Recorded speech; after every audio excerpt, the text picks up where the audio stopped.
Hello and welcome back to the Christian Reeve Podcast. Today's guest, 3 days in a row, let's go baby, is Jack Sezer.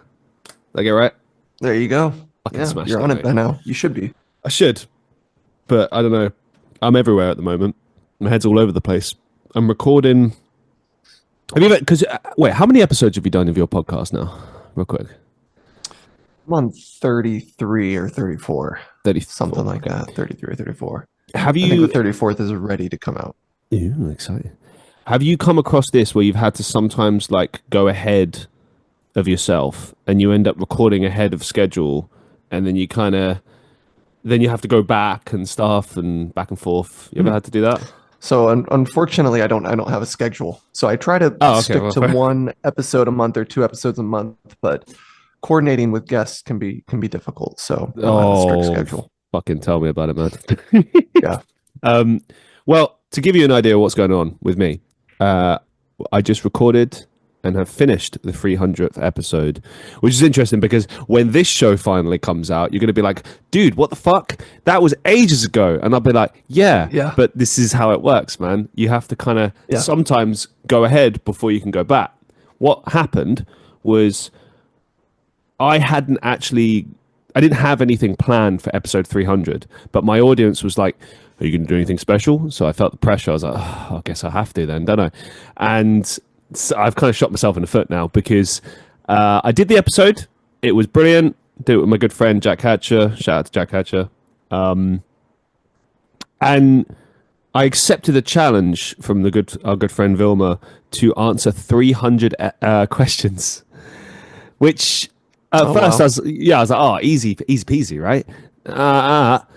She's added another element to it, which is it's clever. It's like a topic by topic thing. So 25 questions per topic. And I said, all right, there'll all be bonus episodes, and like half of them will go on the podcast, and then half of them will go on my Patreon. Makes sense. Yeah. But because I've done it in that way, and I also had all these shows planned with yourself and with other people past the podcast, it meant that I had to jump ahead, record those, then jump back and record the 300th episode. And now I'm doing all the bonus ones, and dude, I've really just screwed myself. Yeah. I have had some awkward scheduling issues where I record a podcast and I take too long to upload it. And then a scandal comes out about the person. And before I drop it, I said, I should have. Maybe sometimes I'm glad I waited. I think sometimes I'm not. But. With shit like that, you can't predict it. But the best thing you can do is a quick follow up, like a live reaction type deal. But or just like a little note that I didn't know. Yeah, this is why I do evergreen shit. I want to make sure that I'm able to answer your questions today. I want to make sure that you're able to get to them. Well, do you know what? It's worked well because one of the things I've shifted with the podcast in the last year or so is trying to get more topics on. So it opens up the floor to a lot more people. And it's worked well. The first episode was about politics. Second was about ethics and moral issues, and this one will be about just all out philosophy. So I'm going to take you on a journey in all different directions. Let's just start at the beginning. How did you get into philosophy?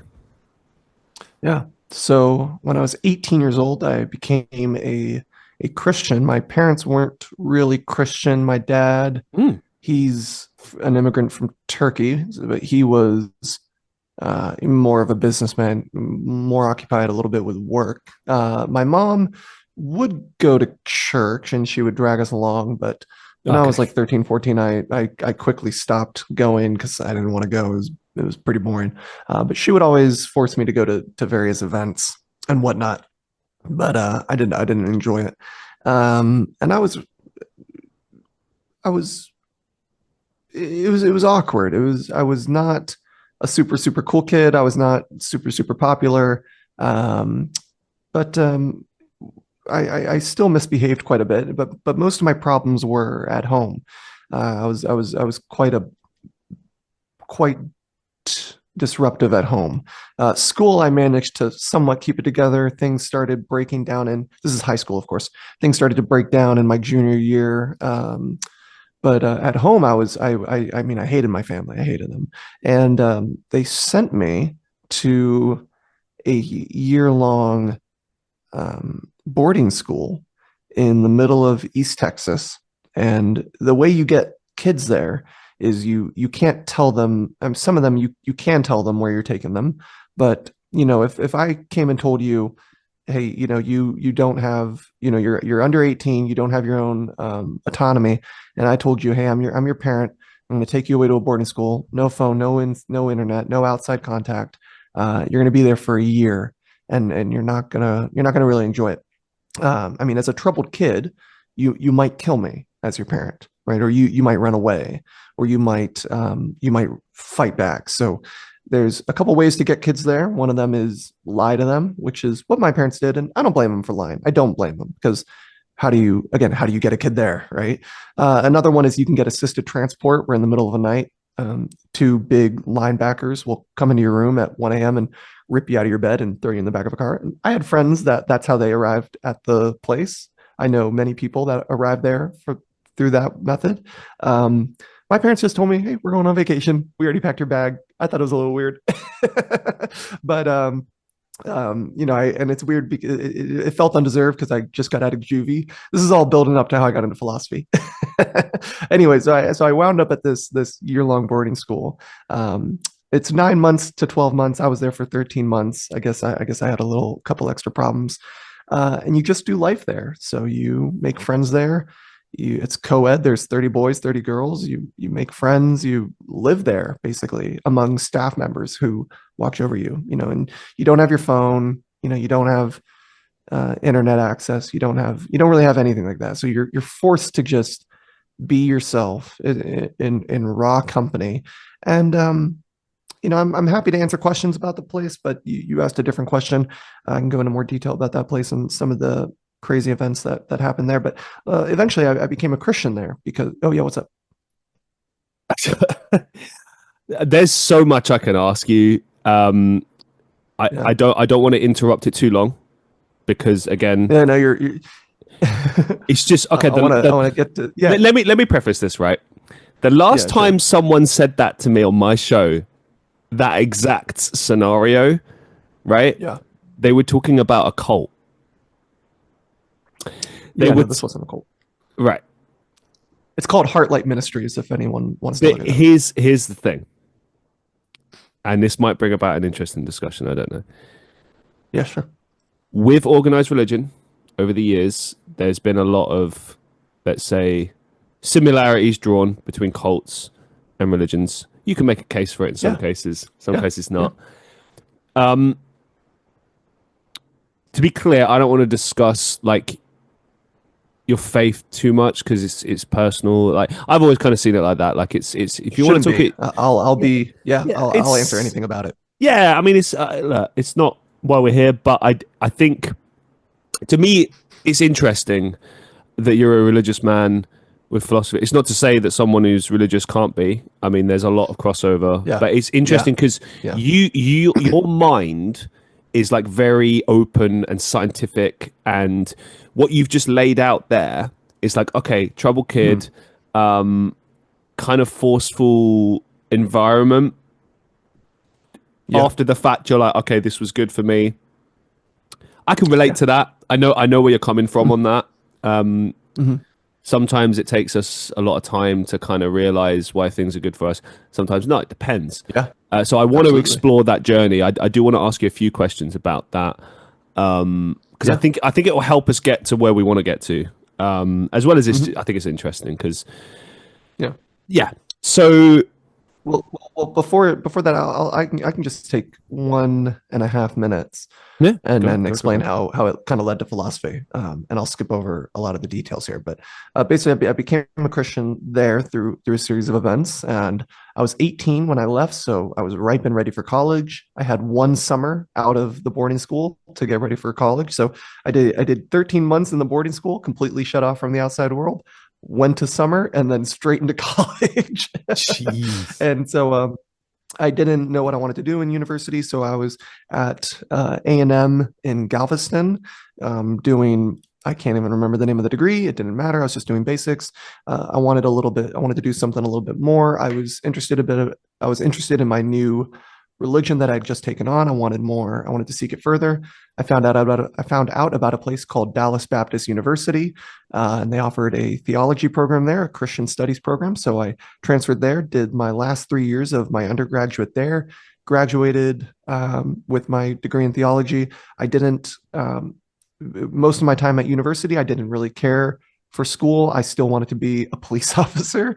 Wow. But in my last year at the university, through some pretty major events, I realized, no, I need to be a professor. I need to teach. I need to teach, or I need to write. One of the two. I need to disseminate ideas. So I went to go pursue my master's in theology, but my GPA was so low, so no one really accepted me except Dallas Theological Seminary. So I would rather have done philosophy at that point, but I kept with theology because my options were limited due to my grades, and graduated with my master's in theology from seminary. But I knew that theology is not capable of answering all the questions that I had. Theology simply can't answer many questions. Many people, especially Christians, will speak like theology does answer all the questions. It does not. And so I knew philosophy had the answers, or at least had the tools to equip me to begin to explore answers to questions I had. And so I am now pursuing my master's in philosophy at a place called the University of Dallas. I have applications in for a PhD, in which I would just quit my master's program and do my PhD, but I haven't heard back yet. But I haven't heard no yet. Anyways, that's how I'm in philosophy. But I'll answer any questions now. Oh man, it's just fucking gold mine. I'm really glad I met you. So, because I think you've got a really interesting life, and I know everyone listening is gonna just. There's so many avenues to talk about, so much going on with you. I think something that's really interesting to me is, I'm just gonna ask it. You said there, theology can't answer a lot of questions. So you're a religious man, a Christian that acknowledges that your religion does not have all the answers, is to sum it up. Right. Now, that's interesting and a very contentious point, especially in America. For those who don't know, for our international viewers, it's commonly referred to as the Bible Belt, but generally the south part of North America, which is where I'm at. Yeah. Right. Deeply religious. I want to interrupt real quick. I want to say to that point of my religion doesn't have all the answers. I probably have like a million things I want to qualify there or clarify, I guess, but I'll allow that to work as a blanket statement. Sure. Yeah. To be clear, there's probably like a million fine points I should make, but listen, look, I've spoken with a lot of religious people over the years. The people that I've always got on with have been the ones who've been open and who haven't kind of thrown their religion down my throat, and who acknowledge that even this thing you believe in, that many millions of people around the world believe in, like just because someone says to you, this is the case, you have every right to question that. And absolutely, this is what 100%. I'm talking about when it comes to your mindset and who you are. See, this is the tricky thing about religion, and why I said it's a personal thing, because for some people, it's not a minefield here. You can say anything. No, and I'm not going to attack religion. Look, I've made my feelings known on religion over the years. I am not a fan of like monotheistic religion, organized religion. I think there's a lot of positives in religion. I mean, you go back to our episode talking about ethics. I said that society is based upon religious ideals, hence laws and stuff like it's religion is embedded in culture, for better or worse. It's people that change how religion is enacted and used, etc. Famously in historical context, it's been used as a form of control. It still is in some forms. Mm-hmm. In some forms, it's a positive thing and it brings out the best in people, in communities. In other forms, it's terrible and tyrannical. But again, it's down to people that make that Mm-hmm. what it is, because it's teachings. Yeah. It's, whatever you want to think about religion, whatever your religion is, that's what it boils down to. And Mm-hmm. this is why I find it interesting, because there's so many different types of people reading from the same materials but getting completely different Mm-hmm. things from it. And that's like the Absolutely. amazing, you know what I mean? It's like the amazing thing about being a human. It's like me and you could watch, I don't know, an assault outside, right? Both there, Mm-hmm. both witnessed the exact same thing but give totally different stories. And I'm not talking about like one of us is lying, one of us isn't, but we might just perceive it in a completely different way. Yeah. And that's what fascinates me about religion, I think, is because like one person will be like, look, you can't argue with this, it's just fact. And the next person will be like, Yeah. well, actually, I believe in this. However, I have this, and this concern, question, whatever. Yeah. And Yeah. so that's where I'm coming at. When I use a statement like that, that's what I'm saying. Yeah. Because I mean, fucking hell, you could do a whole fucking podcast series about something like that, and still not even be anywhere close to where you want to get to as far as like ironing Very true. everything out. The most important thing for me here is to kind of cling on to that. Like you, Jack, are an open-minded Christian Mm-hmm. who is studying philosophy and pursuing this goal, and there's going to be clash points, and I'm sure you've seen like loads of them, and you're like, Mm-hmm. interesting. Where do I stand on Yeah. this? I guess I'll figure it out. Yeah. Yeah. Maybe that's my Yeah, next it's, question. How do you approach situations like that where maybe your personal belief differs from what your religion is teaching you, and vice versa? Yeah. So when I first became a Christian, I had to make sure that it made sense to me, or at least I could somewhat piece it together. And I don't think anyone would disagree when I say, rather than put, obviously reality is on a binary. Something's either true or it's not true. That's easy to say, but we don't really get the epistemological privilege of dealing in binaries. We really have to deal in a spectrum of speculation and belief. And what I mean by that is, if I told you, Christian, someone just sent me a text, your car is getting towed.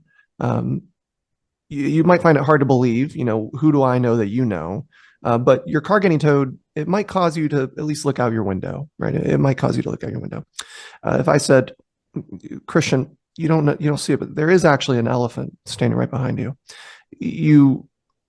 It's technically possible. It is technically possible, but oh well, you looked, but you you should have been confident enough to not have to look, right? But what do you mean? But that's clearly an elephant. Yeah, I guess my saying is it's more safe to deal with probability than possibility, because technically anything is possible. Anything that the laws of physics or nature allows is technically possible, but it's better to deal in probabilities. But I was convinced that religion was probably, at least Christianity was probably true. It was higher on the probability scale for me.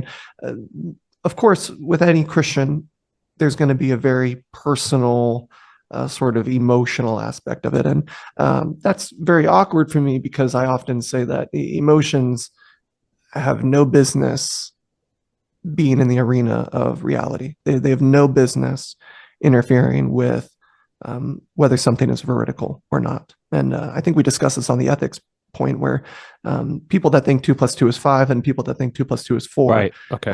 There's how someone's emotions are. The emotional state of the 2 + 2 is 5 person is the most irrelevant thing in the world, right?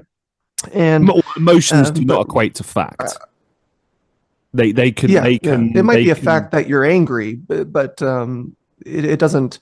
You might be angry that someone killed your friend, but if that person didn't kill your friend, your emotions don't change that reality that that person did not kill that person, or maybe he did. Well, another way of putting it, I feel like he killed him, versus he killed him. Yeah, yeah, absolutely. Do you know what I mean? Yeah, Just something I as have a simple as hunch. Yeah, right, yeah. exactly. Your It's like hunch isn't a determinant. Yeah. right. And so there one thing I quickly fell into when I first became a Christian was rampant dogmatism. And I am dogmatic to a certain degree, but maybe not on religious matters, but maybe more on meta matters. I'm very dogmatic that people need to pursue truth. I'm very dogmatic that people need to reject things that are blatantly false. And I guess I'm dogmatic that we need to reject dogmatics. But for those who don't know what the you had a term question? means, yeah, could you just define that for us real quick? Yeah, dogmatic. I wish I had a precise definition here, but dogmatism is essentially a firm belief that is rather resistant to criticism, not based on its merit, but based on the social forces surrounding it. So, for an example, would be in the Protestant Christian tradition and the Catholic Christian tradition, the Trinity, that God is triune, that He is Father, Son, and Holy Spirit. That is a dogma of the Christian religion. That's a dogma. Questioning it usually gets you with some mean stares, or they'll say it's okay to question it just as long as you come down on the right answer. And people that reject it, or not even people that don't reject it, but people that like me who just don't affirm it. I'm not enforcing it as a requirement. That can get dicey socially with other people in that religion. And all religions have their dogmas, but don't fool yourself if you're a secularist. Secularism is not a monolith. There's many varieties and flavors of secularism, but each one of those has a dogma, right? We should accept people for how they are. We should, pursue what makes us happy, et cetera, et cetera. Things like that can be dogmas in the secular world. But yeah, I kind of forget the line that I was going on here, but I guess we're just follow up there.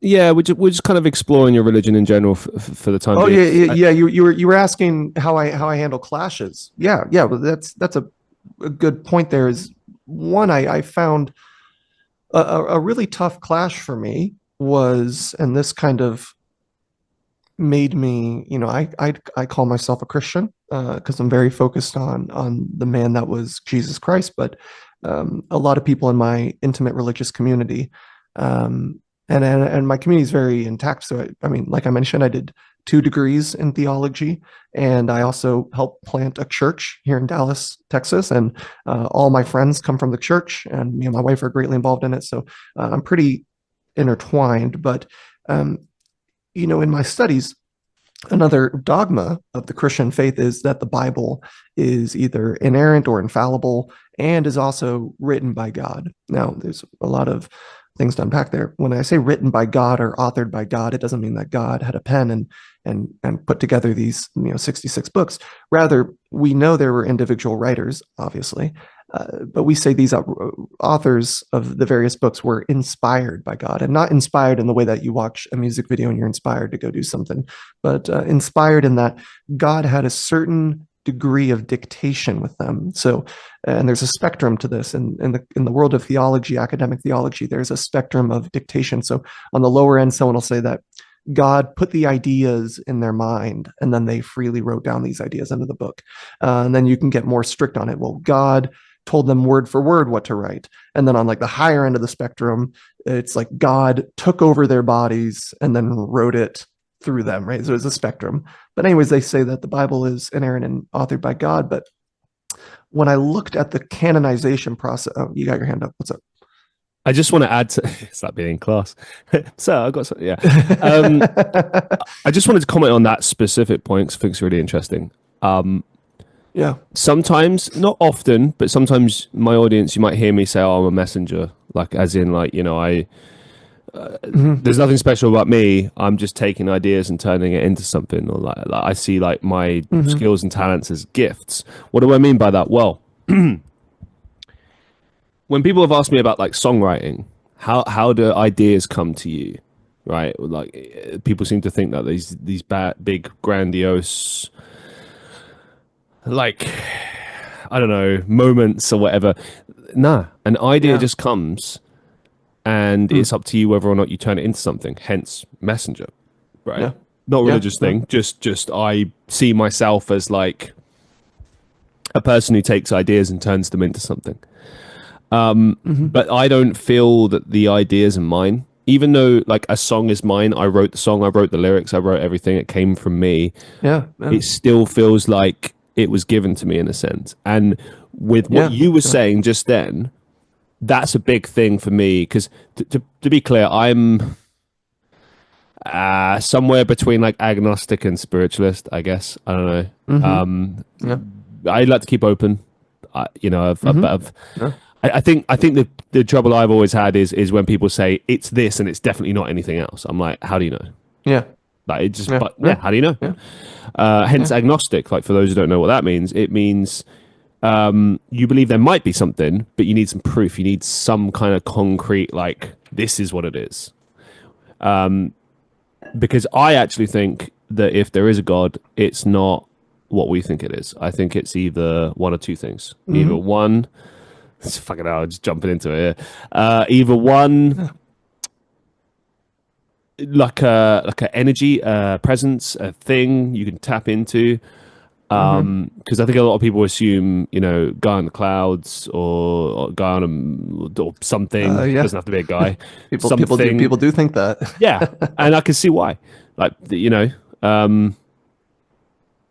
we've been told for hundreds of thousands of years, this is it, and it's difficult as a human being to know what the fuck to believe in. To be honest, there's so much out there. Where do you even start? Yes, there is. Yeah, there's a huge buffet. Do you know what I mean? The other thing I've toyed around with comes from something that my dad said to me years ago. And he still says it. Said it the last time I was there.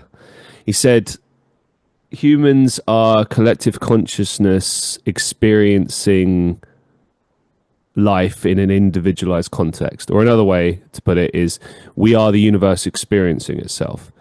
So connecting that to like the idea of God, we are all God.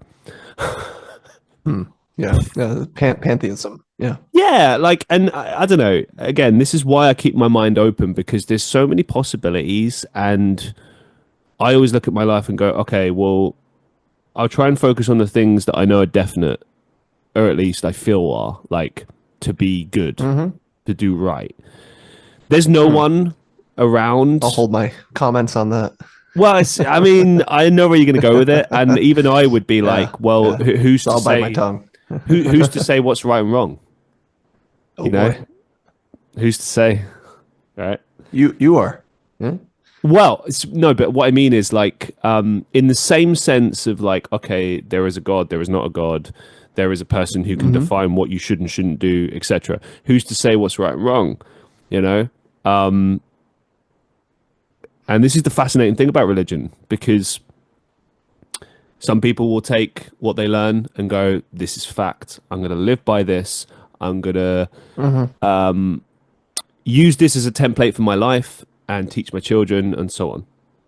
Then you've got people that preach and are like, this is the word of God. I'm going to save everyone. I'm going to do this, that, and the other.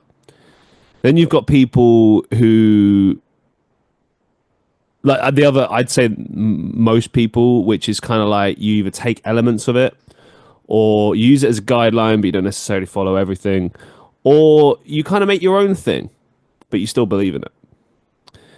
Yeah. That's just what I mean. Like, it's never just black and white. Nothing is black and white. And even in something like religion, well, to be clear, reality is black and white, but it's hard for us to see it that way. Right? But it is a true statement to say, Christianity is either true or it's not true. Right? That is a binary. Right? Wow. It's either true or not. Even you saying that though is controversial. Because there's people I've spoken to over the years who've literally turned around and been like, "No, it's fact. How could you think anything else? No, you're wrong." And you saying that as a Christian is big. Like, there will be some people who will say, "Well, you're not a Christian because you think this." They would say, "Well, they would agree with me. They would say it's either true or not true, and it is true." No. What I'm saying is the controversy was they would turn around and be like, "Oh no, it's true. There's no way it could be false. It's just fact." And you'd be like, there are those people. Yeah, but this is my point. This is exactly what I'm trying to say. Is even you having that open mindset and entertaining that question is a sign that like this is you, and this puts you in a different area. You're not like the general. You're maybe like a niche or like one particular group. You know what I'm saying? Yeah, sure. And this is why it's fascinating to me, and why it presents an interesting argument, if you like, because it's like there are people that can question their own beliefs, and you should. I think as a human, you should always. Of course. I mean, you said it in the last show, like question what, even just what you believe in general. Forget religion, just what you think. Where does it come from? What's the source? And you know, I think I thought about that afterwards, and a lot of it comes down to, you know, upbringing, environment, how your mind works. I mean, I have an open mind, so what does that mean? Well, it means that I consider information. I don't immediately go, this is fact. I consider it. I'm like, well, this is the source. This is how it makes me feel. This is what other people say about it, etc. Especially in this day and age where like everything you see and hear, like you have to look at and go, this could be fake. This could be false. This could be AI. This could be, you know what I mean? Yeah. It's really, really scary. Yeah. With religion, I mean, it's interesting because you've got like different versions of the same thing. You know, you take the Bible, you've got all these different versions, and it's like, well, which one is the right one? Are they all right, or are they all wrong? Like, who knows? Well, there is a formula of intellectualism that someone can employ on all these claims, and I started this by saying, you know, we should deal in probabilities, not possibilities, because if we sit and say anything's possible, which is true, and almost anything is possible, we will forever be at the intersection, unable to make a choice on what road to go down. And people might think by being uncommitted to a worldview or being uncommitted to a line of belief, they think that they are reserving themselves or saving themselves or protecting themselves, but really they're also closing themselves off to any probabilities or any benefits that could come from going down the right avenue, or even taking a gamble at what might be the right avenue. But there are some methods we can do to get things off of the chopping block. So we can come and say, well, Scientology, you know, how much real thought do we need to put into Scientology? You know, are they the ones with the atom bombs? No, that's Mormonism. So you sit with this, or it might be the ones with the spaceships and everything like that. In Scientology, you can spend some time, about 30 to 45 seconds, examining the religion of Scientology, and you can very quickly and confidently go, I guess it's possible this is true, but it's very, very, very, very improbable that it's true. And you can get that out of your, off of your possible avenues really quickly. What are you based on? And you can likewise, pardon? What are you based on? That decision? Well, you have lived experiences. You have in the philosophical subject of epistemology, which is typically associated with analytic philosophy. If you go down and you look at theories of epistemology, there's a whole array of choices that ask the question, you know, how do I know what I know, and what can I hope for? You know, how do I, you know, what is my method of epistemology? You have a bunch of lived experiences and inductive and deductive experiences that lend you to live life in a somewhat reliable way. You know that a philosopher, David Hume, would hate that I'm using this example, but you know, every day you get in your car, you turn the key in your ignition, your car turns on.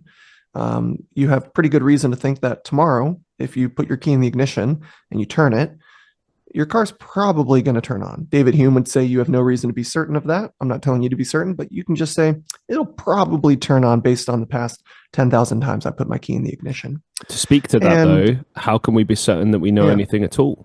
So using your analogy, what Yeah, if tomorrow we put the key in the ignition and it doesn't start up and it never starts up again? yeah. So you can't be, like I mentioned, you can't be certain. You can only deal in probabilities. There's one thing in the world, one thing that you can say with 100% certainty, and philosopher Thomas Nagel is one that kind of helped codify this, and that is that there is a subjective conscious experience taking place within yourself. That is the only thing you can be certain of. You can't even be certain that you're a brain in a vat and all your experiences are being fed to you. You can't be certain that you were just beamed into existence 4 seconds ago and all your previous memories were also beamed into you. The only thing you can be certain of is that the lights are on, that there is fucking experience. That's the only thing you can be certain of. To quote, who was it? Cognito ergo sum. I think therefore I am. Yeah, Rene Descartes. Yeah. That's Rene Descartes. Yeah, that's the classic one, isn't it? Like on some level, there must be some existence, but to what existence we can speak of, who knows? I mean, it gets you into radical idealism. But Descartes, obviously he's known for the cogito, but he didn't stay there.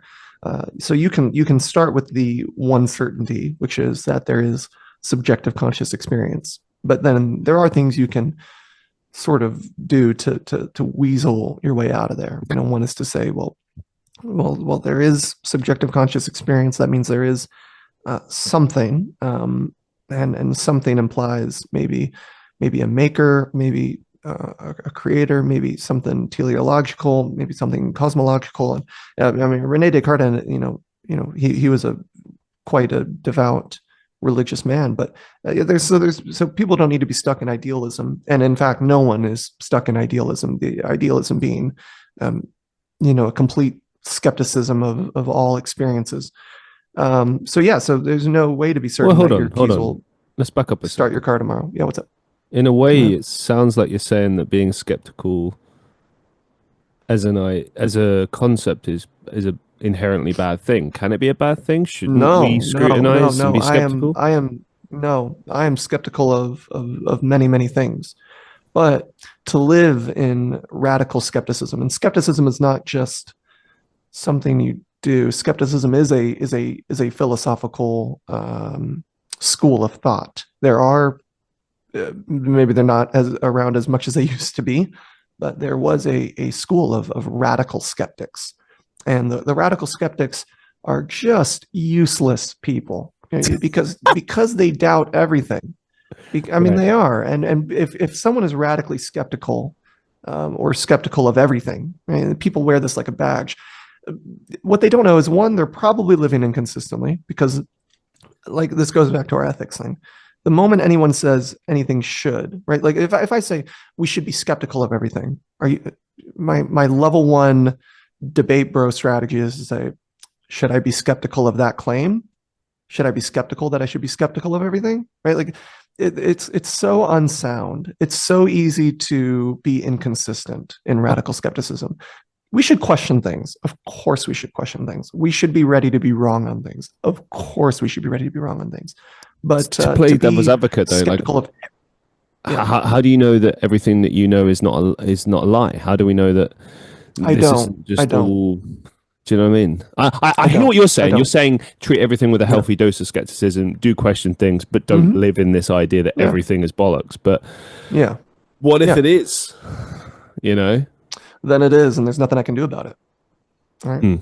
Like if I am a brain in a vat, if that is my reality, is I'm a brain in a vat, what am I going to do? Right? I don't have the limbs to pull my brain out of that vat. There's nothing I can do to escape the matrix, and maybe I need to become like Andrew Tate and just bang girls in bikinis and drive Lamborghinis to escape the matrix. But you really don't like Andrew Tate, do you? No, I don't. I think this is like society. He shat all over him in the last show.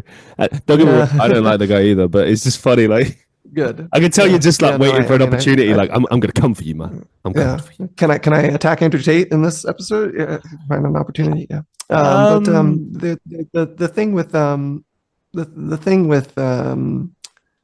this is why I'll keep saying it. I guess I can't be certain about anything, but it's very improbable that I'm a brain in a vat. I think there's a philosopher that did a very big essay on why you're not a brain in a vat. I forget the name of the episode or the name of the philosopher, but it was an interesting thing to hear. I think I heard it on Alex O'Connor's podcast. I can't recall though. But it's like I said, we have just a series of lived experiences, and there's some amount of consistency where anytime anyone says what you're about to see is red, and then they show us something that's red, it is red. There's a certain amount of it's called inductive reasoning where every time I drop a ball, it drops down to the ground. It's gravity might not be true, but based on all my experiences, it is true. It might be that next time I drop my pen, it just floats. I will change my views on gravity when that happens, but until then, gravity has obeyed, for the most part, except in quantum mechanics, gravity has obeyed all the laws that we have given it or discovered in it, I guess I should say. There's this scene in The Matrix, the first film, where they're on the way to see the Oracle for the first time. I assume you've seen The Matrix. I have not. I talk about The Matrix all the time. I know. It's a crime. I know. It is. What the fuck, dude? I know. And I'm not talking from a movie perspective. I'm talking as a guy studying fucking theology and philosophy. I know. No, what you do. What the fuck, dude? Yeah, it's horrible. Yeah. Okay. And you know what's worse? Right. We'll fix that immediately. Here's what's even worse. I use The Matrix as an example like a million times. There's so many times I'll be writing a paper and I'll draw from The Matrix or something like that, and it's horrible. Or I'll be like, oh, red pill, blue pill, or I'll say it's a common movie theme that I use in the multiverse theory. People that think there's multiple universes, I say you can't think there's multiple universes because you have to escape your universe to discover multiple universes. Just like to know you're in the Matrix, you have to leave the Matrix. And so I steal from the movie without ever having seen it, but I know I need to see it. Watch the trilogy; it'll change your life. Ignore the new ones, the shits though. So just the original trilogy. But anyway, the reason The Matrix is so great is because it takes from a myriad of different sources, which it acknowledges as well. To be fair, it's not like groundbreaking as far as the ideas it's presenting, but the way in which it puts it together is kind of clever, I guess. And it was, that'd be pretty fair.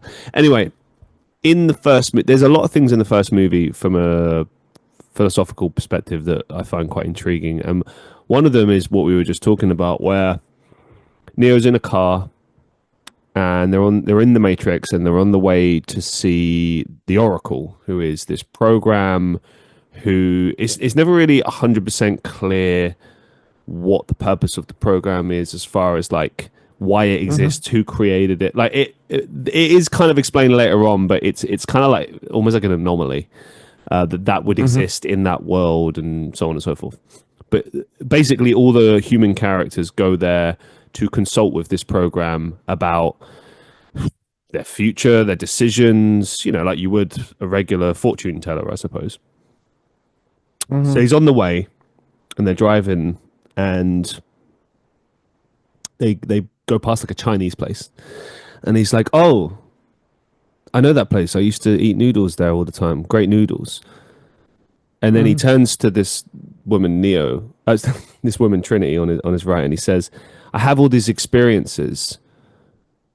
None of them happened. And basically, like, what does it mean? And she sits and thinks with it for a second, and she says that the Matrix cannot tell you who you are. And I thought about that. And I thought about it, and I thought about it, and I was like, okay, the story is he and all the other humans are born into this world. This fake reality is created for them, right? The Matrix, a computer program simulating life. That's a real hard one because on one hand, you could argue, are we... because we are influenced by what is around us. If you would take you and I, Jack, and place us into a different life, we would turn out as different people. However, to what degree would we be different? is there still core things within us that would remain the same regardless of which lifetime we would take or whatever circumstances we would take on? Would we always retain those specific characteristics, or would it be completely different? I guess what I'm trying to say in so many words is, are we completely a product of the conditions created around us, or is there this innate thing within us that we are born with and which shapes us and makes us who we are? So taking it back to the Matrix, was Neo always destined to be him and to become that person, or was he created by the Matrix and he doesn't have any say in it? What say you? Oh man, that is very multifaceted. There's a couple ways to approach, the idea that we are sort of out of control of what we're going to be. A lot of it comes down onto the notion of free will or autonomy, which is very, how do I say, it's obviously controversial, but also very difficult. But maybe some people don't think it's that difficult. Determinism is the view that everything is determined, regardless of what you care about. Everything is determined, and obviously, compatibilism is a view that free will is compatible, hence the name, with determinism. Daniel Dennett is a very famous philosopher who died 2 years ago, and he held that view. I don't think that's a very good view to hold. And then there's, obviously the idea that you have some amount of autonomy. To this day, I just recently, actually my most recent Substack is on the illusion of freedom. It's a very difficult topic because any religion that puts a moral expectation on someone or has any amount of directive to it cannot be a sound religion without giving adherents the possibility of following that rule. David Hume, I already brought him up once, advocated for the idea that an ought implies a can. If you ought to do something, that means you can do it. I can't say you ought to do this if it's impossible for you to do it. Oughts imply cans. The radical materialist, I don't want to say radical, just the materialist. Materialism is a philosophical view that all that is matter. There is no immaterial aspect to the world. Everything is material. This is a very convincing argument for the secularist. The secularist is essentially just bound to materialism. And materialism, carried to its logical conclusions, can yield some rather unfortunate realities. You'll meet many people if they are not, if they don't believe in anything immaterial, if they're strict materialists, ask them if they have free will. Many people like to think they have free will. If you are a materialist and all you believe in is matter, there is no possibility that there is such thing as free will. What is the atomic weight of free will? What does the molecular structure of free will look like? What is it made out of? What is free will made out of? What is obviously there's no soul in the world of materialism. So it's impossible for materialism to give free will. So for many people, if you're a materialist, yeah, you don't have a choice. Neo does not have a choice of who he is or who he could turn out to be. And in the theory of justice and criminal justice, this brings us to something I'm quite passionate about. I mean, to put my cards on the table is I'm very rough on this. I pretty much say that autonomy is on a spectrum. Some people have more than others. If you are, I guess I should say it this way. You don't choose your family that you're born to. You don't choose the era you're born into. You don't choose the country you're born into. Christian, you and I are just the luckiest people in the world that we are not born as women in Somalia. That is, we won the genetic lottery, and they lost the genetic. They won the most hellish lottery to be born as a woman in Somalia. So we don't choose that, and we don't choose the income our parents have. And then many people like to give this the theory of the self-made man. I made myself, and I'm responsible for my achievements. This, even though I believe in some amount of autonomy, I find this to be a completely indefensible view. Right? No one made themselves. No one made themselves. And you might have the most amazing story of the person that's born into the Bronx. Their parents were drug addicts, but they stayed in school. They got good grades. They got a great scholarship. Okay, you can hold that view. What made them want to study? Right? Did they choose their determinism to study? Did they choose their passion to study? What about the person that's is at the bottom of life? Parents are drug addicts. They're in poverty, but they learn how to play the guitar. They love the guitar. They play the guitar super good, and then they get a music deal. They might say, "Look, I practiced my guitar. I stayed up all day, all night practicing my guitar, and look at where I'm at now. Now I made it. I did this." Did they choose their love for the guitar? Did they choose that? Did they choose their willingness, their drive to stay up every night? Some people just don't have that drive. And if we all could just choose to be passionate about X, Y, or Z, well, we would. If we could just simply just say, I want to stay up all night and read books about X so I can become a professional X doer. And, we might say, well, it's tough to stay up all night and do that. That is true no matter what, but it becomes easier if you're super driven. Why are we not all choosing to be driven to that? So the theory of the self-made man to me is just complete bullshit. It's impossible to defend. And, it comes down to, you didn't make the roads that you drive on. You didn't make the phone that you use to make those business deals. And the person that offered you a job at X company, you didn't choose for that company to have that opening. You didn't choose for them to have that opening, that brand new open internship. No, you didn't choose that. So this is a very long answer to your very short question. I have no definitive answer. I think autonomy is on a spectrum. I think it's extremely difficult to wade through this, and various philosophical views yield different outcomes. One last thing I'll say is one thing I'm very skeptical to confront is, even if you do add religion, and even if you do add immaterialism, even if you do add the immaterial, immortal, and ever-enduring soul into the mix, and we say, okay, your brain might have been wired to be a psychopath or whatever, but maybe your soul wasn't, right? Well, materialism isn't true. We have a soul, and our soul guides our choices. The very next question is, did you choose your soul? Did you choose to have the soul of a psychopath? Did you choose to be born with a soul that is so defective and bent towards evil, or a soul that is just so loving and you're just overflowing with compassion? You didn't choose your soul. This is complex. And I am a 25-year-old philosophy student.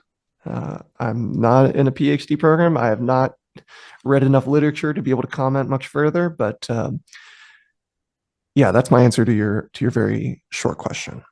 I mean, it's fascinating as well, because this is why I love philosophy, because of questions like this, because eventually you do get to a point where you're just like, I've got nothing. No one does. Yeah. With a thing like that, I thought about that a lot, like the whole morality thing, because I've heard this idea that we do in fact choose our life, and that the whole point is that this speaks to, if you believe in reincarnation, or at least the idea that we choose the circumstances for which we live in, and then we experience it, right? So the idea is that we are souls all within the universe, all choosing to have all these different experiences, right? Which begs questions like, well, why would you choose like bad experiences? Why wouldn't you only ever choose to do good? Yeah. Right? That's one question. Or another idea is, if it works on the basis of like step by step, level by level, then do you start as evil and work your way up? What determines your success within like a bad life, you know? Mm-hmm.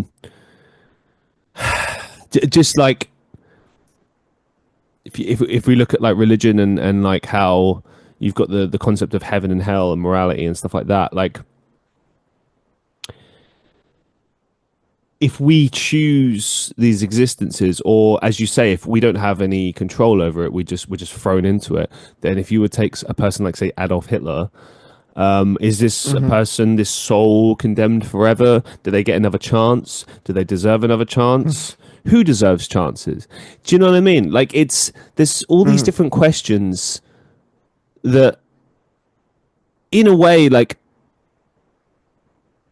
if there is a God, I feel like they've done us a disservice in a sense, because it's like you get to a point where, and this is why I understand nihilism and why people get a bit like, what's the fucking point? Because sooner or later, you just have to choose a faith of some description, whatever that faith might be. It could be religion, it could be fuck it, I'm an atheist, it could be whatever, Buddhism, whatever your belief is. Sooner or later, you got to get to a point where you're like, well, I choose to just subscribe to this with all its flaws and with all its logic or whatever it is, and just go with it. And you know in your heart of hearts that it's not fully right. Nothing is. But you always keep your mind open. You often hear people say that like we'll only ever discover the answers when we're dead. Who knows that? Maybe we'll never know. Yeah. I don't think we get all the answers when we die. Yeah, I don't. For me, we get most of them. I think we get most of them, but we certainly don't get all. I look at it like this. I just try to do what feels right, and just go with that. You know, I feel the. I wouldn't share that with other people. I wouldn't hope other people follow that. But I don't expect it. Well, I've seen it. I've seen. And some of it you can argue away, like when you see that people don't care about others and they're selfish and stuff, and it's like, oh, okay, well, they're a materialist, or they're just a bad person, which feels stupid to just write people off as just bad people. But then you do have that. There are just bad people. Yeah, there are psychopaths, and I hope they don't do what feels right. I hope they don't do what feels right. Well, again, brilliant, fantastic point. Yeah, if you're like a serial killer. And you know, I always don't do what you feel was right. I always think about this when someone puts out like a blanket statement, like, "Oh yeah, just go out there and chase your dreams." Like, what if your dream is to go out and just follow your heart? Yeah, exactly. I'm like, what? Rape and pillage. Yeah, right. Don't follow your heart then. Yeah, like it's, but and that's the thing, isn't it? Like, who decides that? Who's in charge of that, or what is in charge of that, or you know, well, what if it's random and, you know, in this life you were this wonderful person who helped everyone and did wonderful things, and in the next life you're the most deplorable human of all time? Like, what decides that? Like, so society we are just plagued with a plethora of bad actors and people that you know have theories of morality that are completely misaligned. And like I mentioned, I think on our first episode, philosophy is kind of an umbrella topic. There's a million branches within philosophy, just like with mathematics and science. You know, in science, you can do physics, chemistry, biology, geology, whatever the hell. Philosophy, theology is not separate from philosophy. Theology is a sort of a study within philosophy. And you can have secular theologists or theologians, I mean. And then also within philosophy is ethics and aesthetics and politics and etc.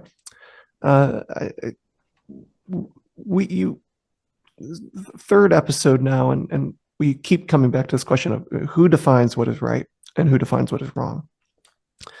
There's a very compelling TED Talk by Sam Harris, where he notes that if you know, take someone like me, where I don't have any clue about how physics works. And if I go to a physics conference and I step into that conference and I say, I'm not a fan of what you guys got going on here. I don't think this is cool. you guys are doing physics all wrong. I'd get laughed out of that. I'd get laughed out of that conference. You have no business listening to my opinion on physics. And Sam does a good job at saying, should we take any moment of our day to consider the Taliban's view on ethics? Should we consider, when we have our ethics conference and world leaders and some of the greatest minds from all the great universities gather around, do we need to leave a seat at the table for Vladimir Putin or for the Taliban? Do they deserve a spot at our table? I think it's very easy to say clearly no. And I think the answer is clearly no. We don't need to spend time listening to the Taliban's view on ethics. But how do we, who am I to say that? Who am I? Who am I to say we shouldn't be, listening to the Taliban? Well, this is a difference between moral, ethical ontology and ethical epistemology. We can all sit here and explore what grounds ethics, what makes them universal, what makes them apply to everyone. We can debate that, and that's a good debate, and I love being part of that conversation.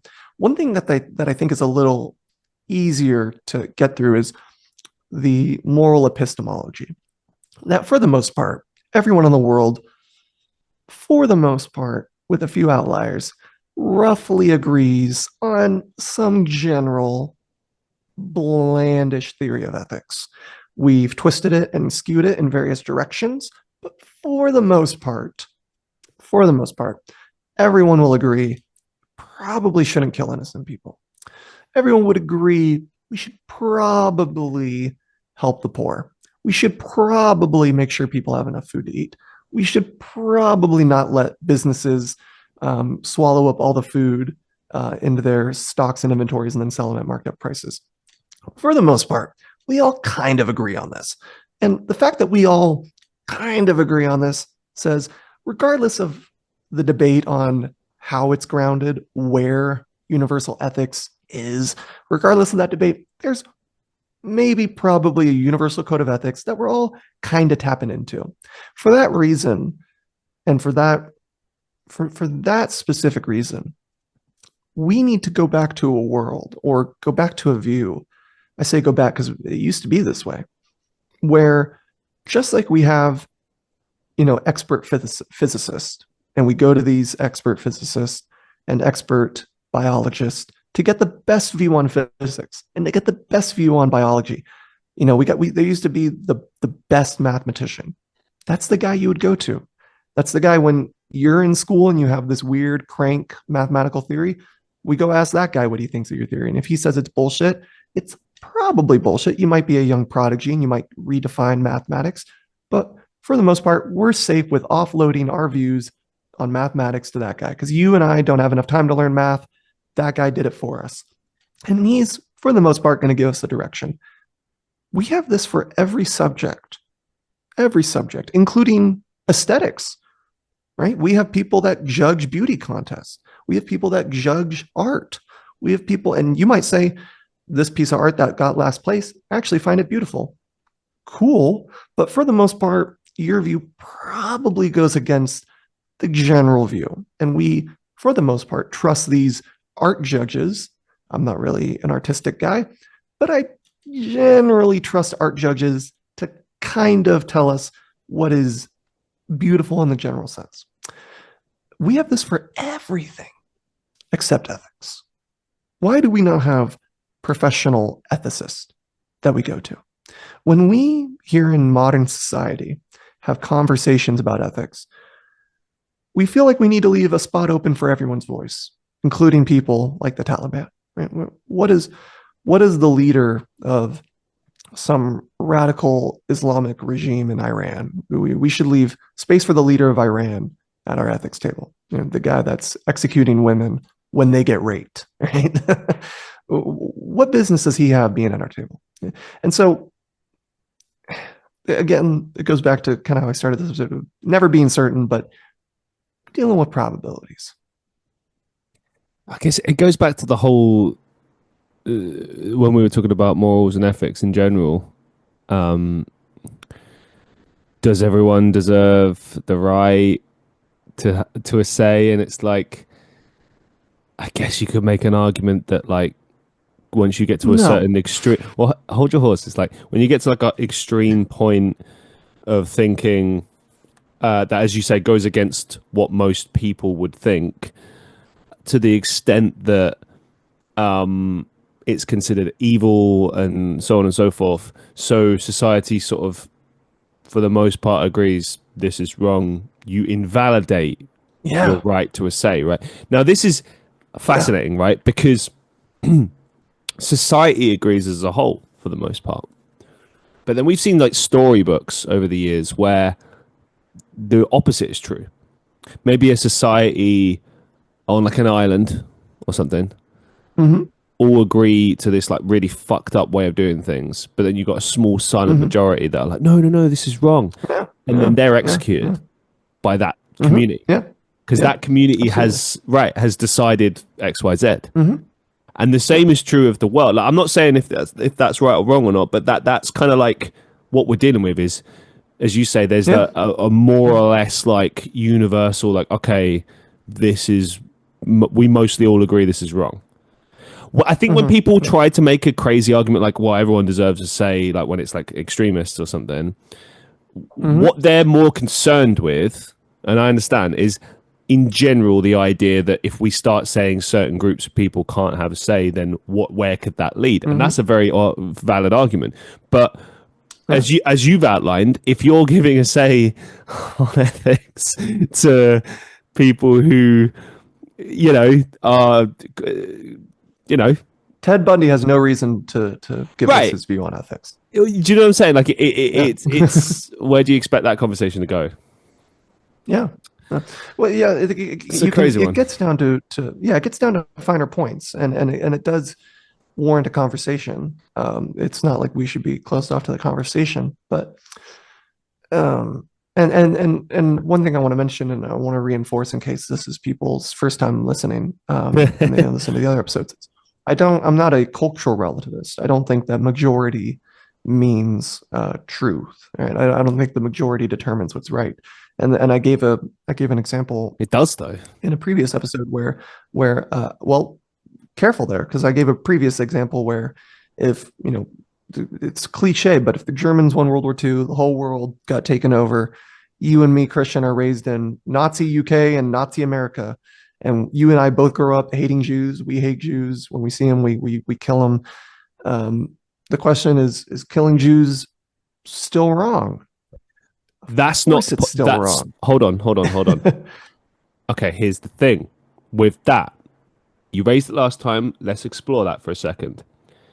Sure. We are basing our moral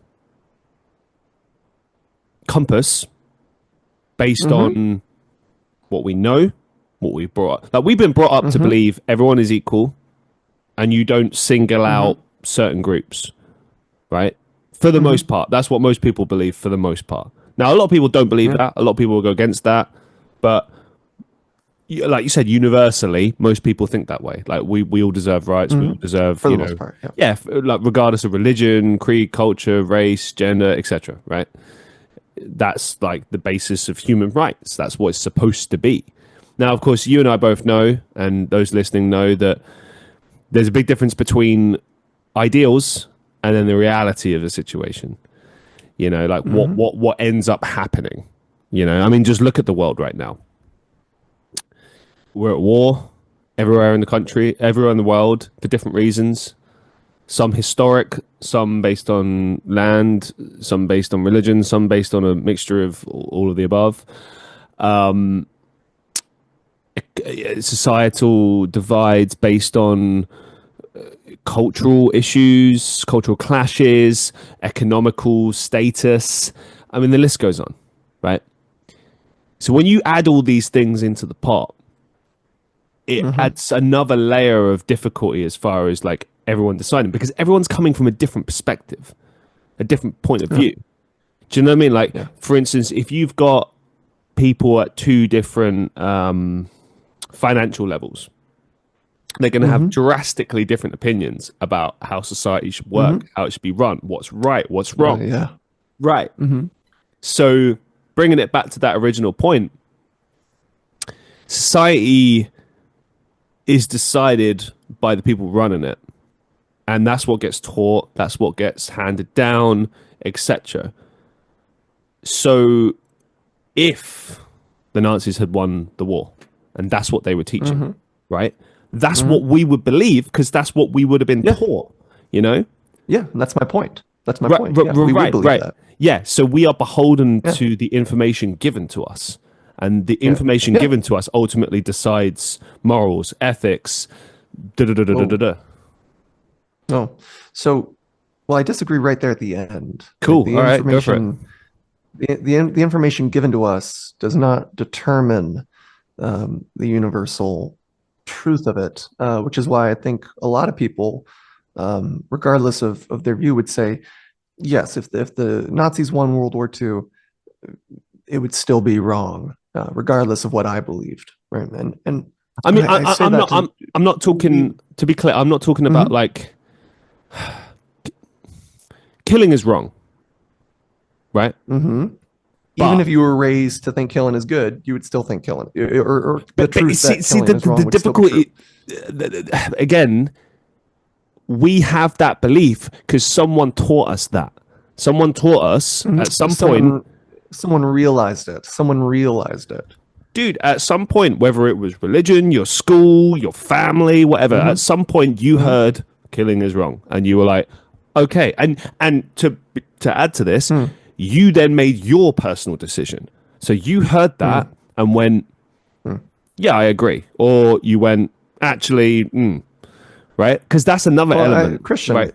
Go on. Yeah, but I don't think so. I think it's regardless of what we're taught, we do have an innate internal, and I'm going to lack some scientific philosophical language here, but there is an innate internal push to flat out reject that killing is right.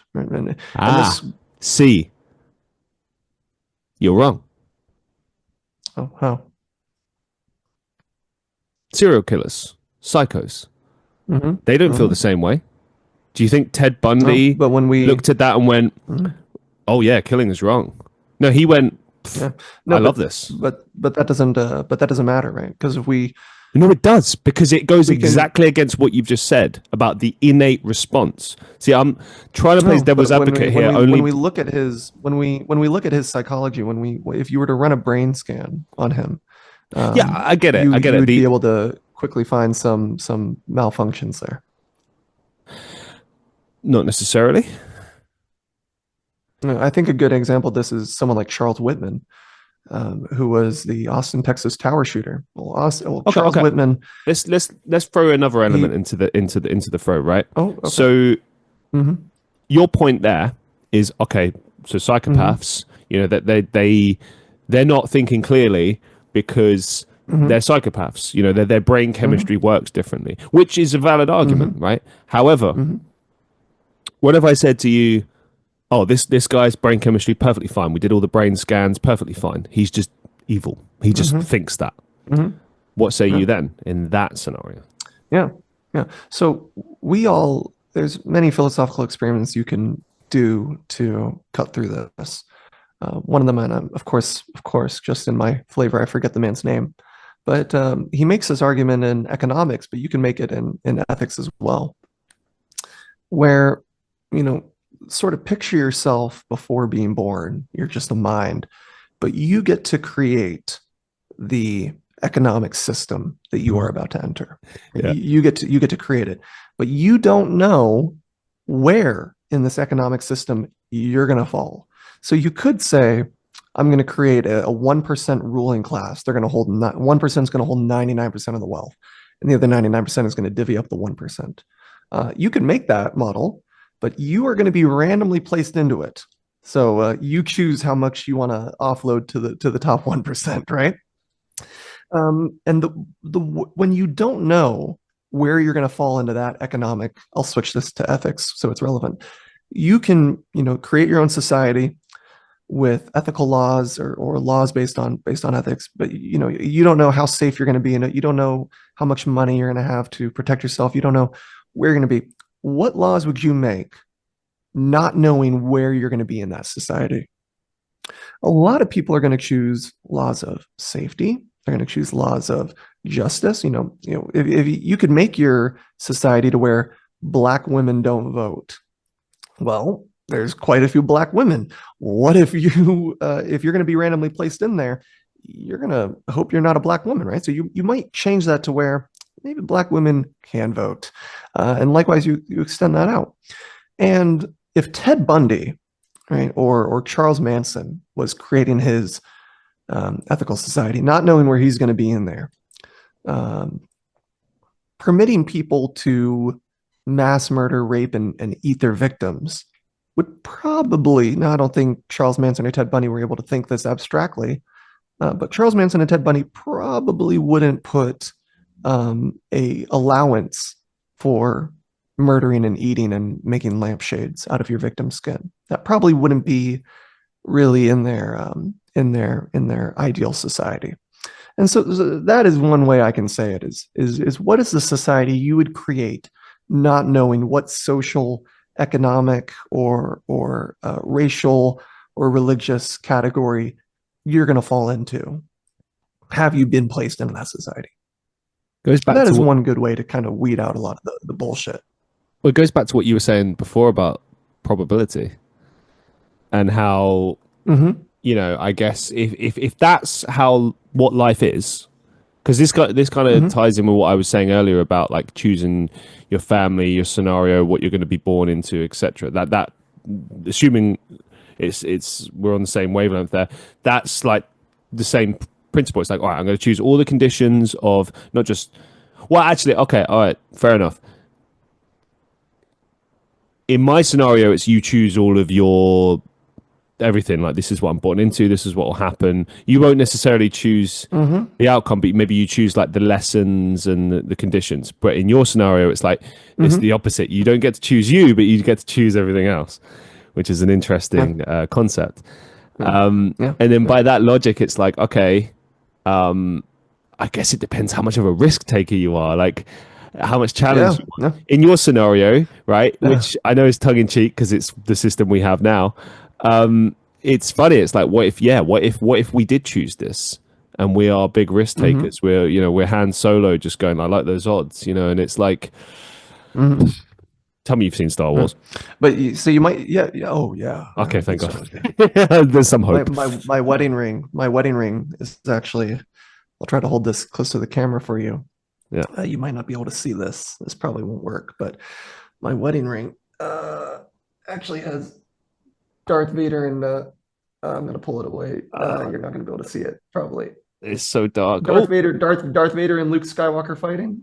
Oh, cool. Kind of, there it is. Yeah, I could just about make it out. Yeah, there you go. Nice. Yeah, they're fighting on my ring, but yeah. Anyways, sorry, go on. Well, that's really my point. I mean, it's a fascinating idea. Now, I enjoy talking about this, but I want to make sure we're able to answer some of your other questions. So I'll give us an opportunity to nuke this ethical conversation. Here's the thing, right? We've already covered a lot of philosophical topics. I mean, we've covered epistemology. We've covered free will versus determinism, which is a fucking huge one. Also, just in general, theology. We've also covered this, simulation theory. The question reality as a concept. And look, I mean, ethics and morals is a huge part of it. Like you said, politics is part of it. Like, it's impossible to not talk about these things. And as you said, it's umbrella. So these things intertwine, overlap.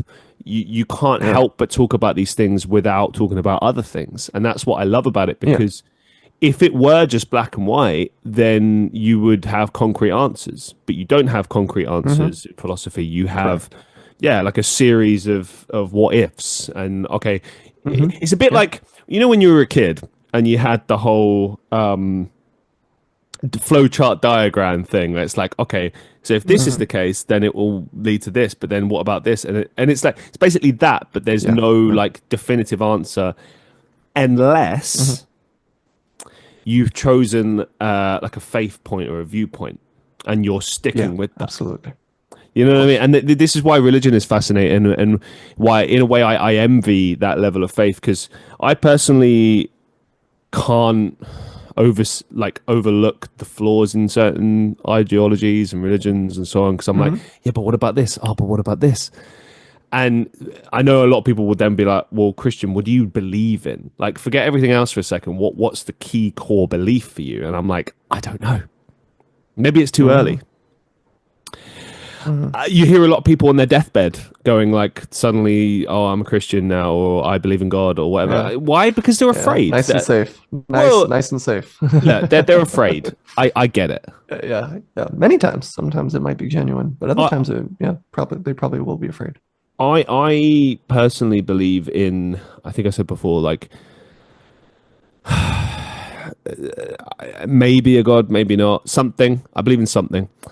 I believe in, like morality, being a good person, doing right by others, trying not to be selfish, trying to make sure that the things I do contribute to the world in a positive way. That's really important for me.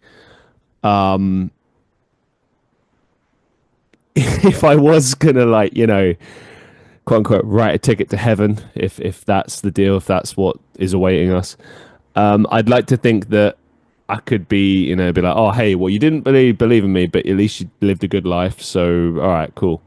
But I look at it like, I think if there is a God, I don't think that they would care if you believe in them. I think it's more about what you choose to do with your life. I think if anything, that's more noble and more of an achievement. Like going into life, not knowing what to do, how to be. I mean, it's very easy for us to just go out there and just be selfish, destroy everything and everyone to get what we want. We could totally do that if we want to do that. There's consequences, but we could do that.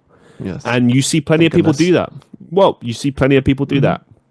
Some successfully, some end up in prison, some die, whatever. And then there's, like, for instance, really good example. I've been called, we say mug in the UK, or like I've been called a fool, if you like, for not stepping on people, for not screwing people over. And I'm like, but why would I screw over the people that gave me an opportunity? Why would I do that? Like, how is that showing your gratitude? You're asking the tough questions. Well, it is a tough question, yeah. Because I could do that. So, but yeah. Well, neither do I. Right. I think I'm pretty resolute when it comes to morality. I just think it goes back to what I said about how you feel. I feel like it's wrong. I feel like it's wrong to fuck people over. Yeah. Imagine that, right? But again, going back to what we were taught, like, I learned that through my parents. I learned that through school, society, Well, let me ask you this, Christian. I hate to cut you off here. Because earlier we were talking about, or you mentioned what we're taught. You can, if you find someone, you particularly find this with people with very hardened fathers, and they raise their kids, be tough, don't show your emotions, fight. If someone picks on you, punch them right in the face. You can take these kids, and this is what they're taught. It's safe to say they're mistaken. I think that's a safe thing to say. But I'll make this, actually, I can make it even easier. Well, hold on. You think like your parents teach? You think it's wrong to fight back to protect yourself? I'm not going to make a universal step, but let me say some kid. No, I think there's many instances where you need to fight back. Of course. But some fathers will say, hey, if a kid calls you a nerd, be sure to punch him in the face. Right. Yeah, I get what you're putting. I get what you're saying. And so the kid's like quick to anger, but I'll make this even easier. Let's say there's a family, they raise their kid to steal. They raise their kid stealing. It's what you need to do. The moment that person, we'll make it even a kid. Now this kid, under your view, he was taught this. This is what he was taught. This is the morality he was taught. If I steal from that guy, that kid, if If I go steal from him, that kid will say, ooh, I don't like that. Ooh, I don't like it when people steal from me. That is a negative thing that is happening to me. That is not good that this guy just came and stole from me. Now he might say, I'm going to go steal from him again. But he does have one instance in him where, use whatever language you want around it, the me stealing from him is something he's going to work to avoid. Now he might shoot me first. He might hide his stuff, but he knows, or at least he thinks he knows, that his property should maybe not be unjustly taken from him. And again, he might go on stealing, but he knows innately or inside, based on the experiences of himself, that when I come steal his stuff, he doesn't really like it. Likewise, the people, like let's say the morality is taught that if a woman is wearing whatever, that's an invitation for you to make a move on them. And this person might be raised and they might think that. Now give this guy a daughter, right? Have him eventually marry a woman and have a daughter. He might, despite what he was taught, and despite even how he acted, he might. I wouldn't be surprised if there were some revisions there. And I'm saying this to kind of refute your idea that our morality is taught to us. I think it can be realized and discovered, even despite what we're taught. All right, fucker, you're gonna throw me into a debate. All right, here you go. Context is key. Context is key. Of course. Context is king. Sure. I'm not getting aggressive, by the way. This is fun. No, it's fun. Okay, dad has a daughter. So again, it no longer is it, yeah, go on, son. Oh, great. It's, oh no, I have a daughter. I don't want my daughter being treated XYZ. Context. Boy gets taught to steal. Maybe that family is poor, has no food, nothing. This is their only resort, We know that in society we get taught that stealing is wrong, immoral. In religion, it's one of the 10 commandments, right? This is something we're taught. You used a very interesting way of explaining it. You said, I don't like it when this person steals from me. I'm going to steal from them. I don't like it. But that has nothing to do with a question of morality. That comes down to, I just don't like it. I don't like it when he does it to me. That's a moral statement, though. Right? Things you don't like, you do like. Acts that you like or don't like. Acts that you prefer or don't prefer. Others do. Those are no. To be clear, by definition, if you steal something off me, and I say that's wrong, you shouldn't steal. That's wrong. That's immoral. That's a moral statement. If you steal off me and I just say, oh, I don't like that, that's not a moral statement. That's just, I don't like that. Yeah. I also don't like it if you slap me in the face. Like, that's not nice. Well, Why'd you do that? we can try to be consistent with this. Would you prefer someone do something to you that's morally wrong? Would that ever be the case?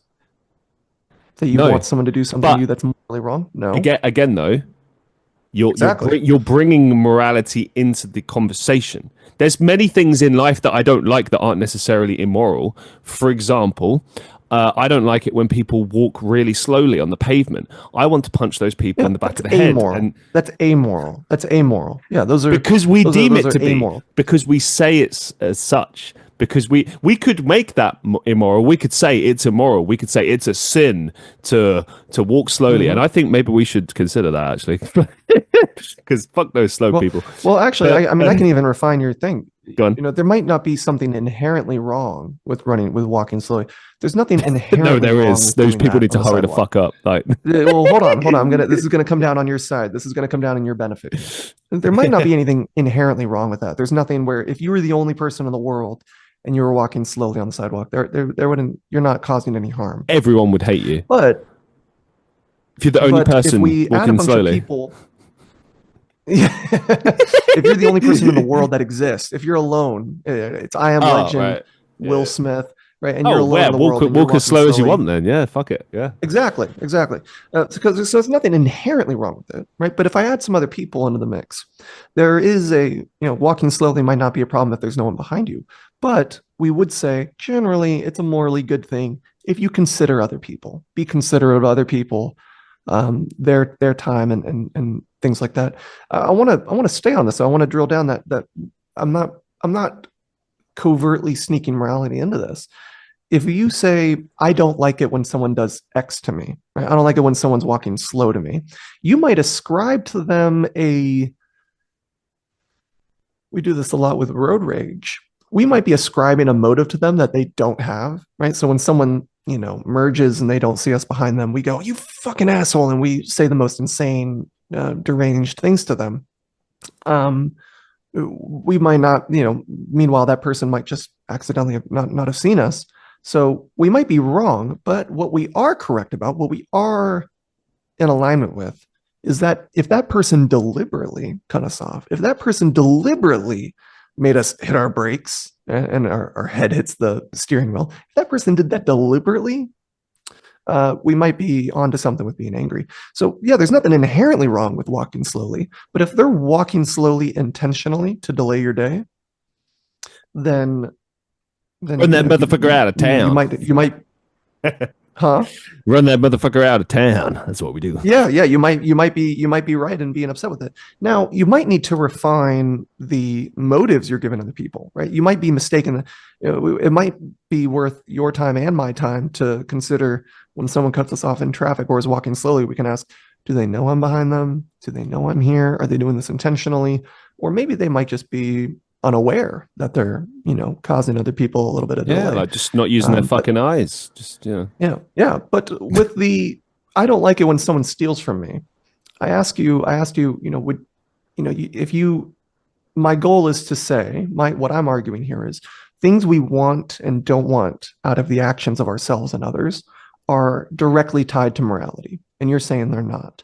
So my point is saying that, is there any case, if you take your code of morals, would you ever be okay? Can you imagine a world where you're okay with or inviting of, I'll make it even more charged, you're happy that someone did something to you that you would also put into your no-nos side of morality? To be clear, we've ascribed morality to things. So we've universally agreed, okay, stealing is wrong, killing is wrong, etc. Right? I know we are having fun with the absurdity of like, okay, cutting people off in traffic is sin and you're going to hell. Walking slowly is a sin, you're going to hell. I think personally you could make an argument for that. Fuck those slow people. I just wanted to complain about especially slow if they're doing it deliberately. Well, no, I mean, okay, even worse. Because I love that you've kept it serious despite me just being a dick and making it silly. Yeah. Very good point. 100%. Yeah. The whole question of if someone is deliberately trying to get a rise out of you, ascribing, or no, that's the wrong way of putting it. Being a nuisance to you in some shape or form as to delay you or cause problems to you. I don't know that that's necessarily like a sin or immoral. I think it's just like shitty. I don't know where that really sits on. I guess you could make an argument. Kind of synonyms. Those are all. Synonymous. Well, it's usually being a bad person entails. Well, it makes things you are tied to each other. Can you think of a good person you would describe as shitty? Well, it raises a good question, doesn't it? Right? If there is like a god or someone who decides ethics, are they gonna, judge you based on you being petty or you just being a bit of a shitty asshole? Like, so we can change we can change our reaction. I think it can be forgiven. I think it's just annoying. I think, you know what I mean? Like of course it can be forgiven. Yeah. It's like when someone is tight with money. As like it's not evil, it's just shitty. It's like, all right, fine, you're one of those people. Well, fine. Evil is a very kind of loosely defined word here, but I just use it because it brings a certain idea in your head, doesn't it? Like if you're talking morals, like stealing isn't necessarily evil, right? You could make that argument. I disagree. No, that's interesting. I'd be curious to see you try. Because we spoke before about you could go really deep with this shit. So with a lot of the like sins and the morals and stuff, like a lot of it is stuff that like we agree comes out of a sense of respect and things you don't do and like if you look at the Ten Commandments as an example, right? A lot of it comes down to that. It comes down to respect, being courteous of other people, and having respect for your family and those around you. Do you know what I mean? It's all to do with this idea of creating a society where everyone is courteous of each other, does right by each other, etc. Right? Ideals, concepts, right? As we described before, or sort of laid out, is context is king, right? So if you're stealing to keep your family alive because you're going to die and you've got no money, is that evil? It's wrong. You shouldn't steal. Is it evil though? Because you're doing something that's wrong for a good reason, right? Yeah.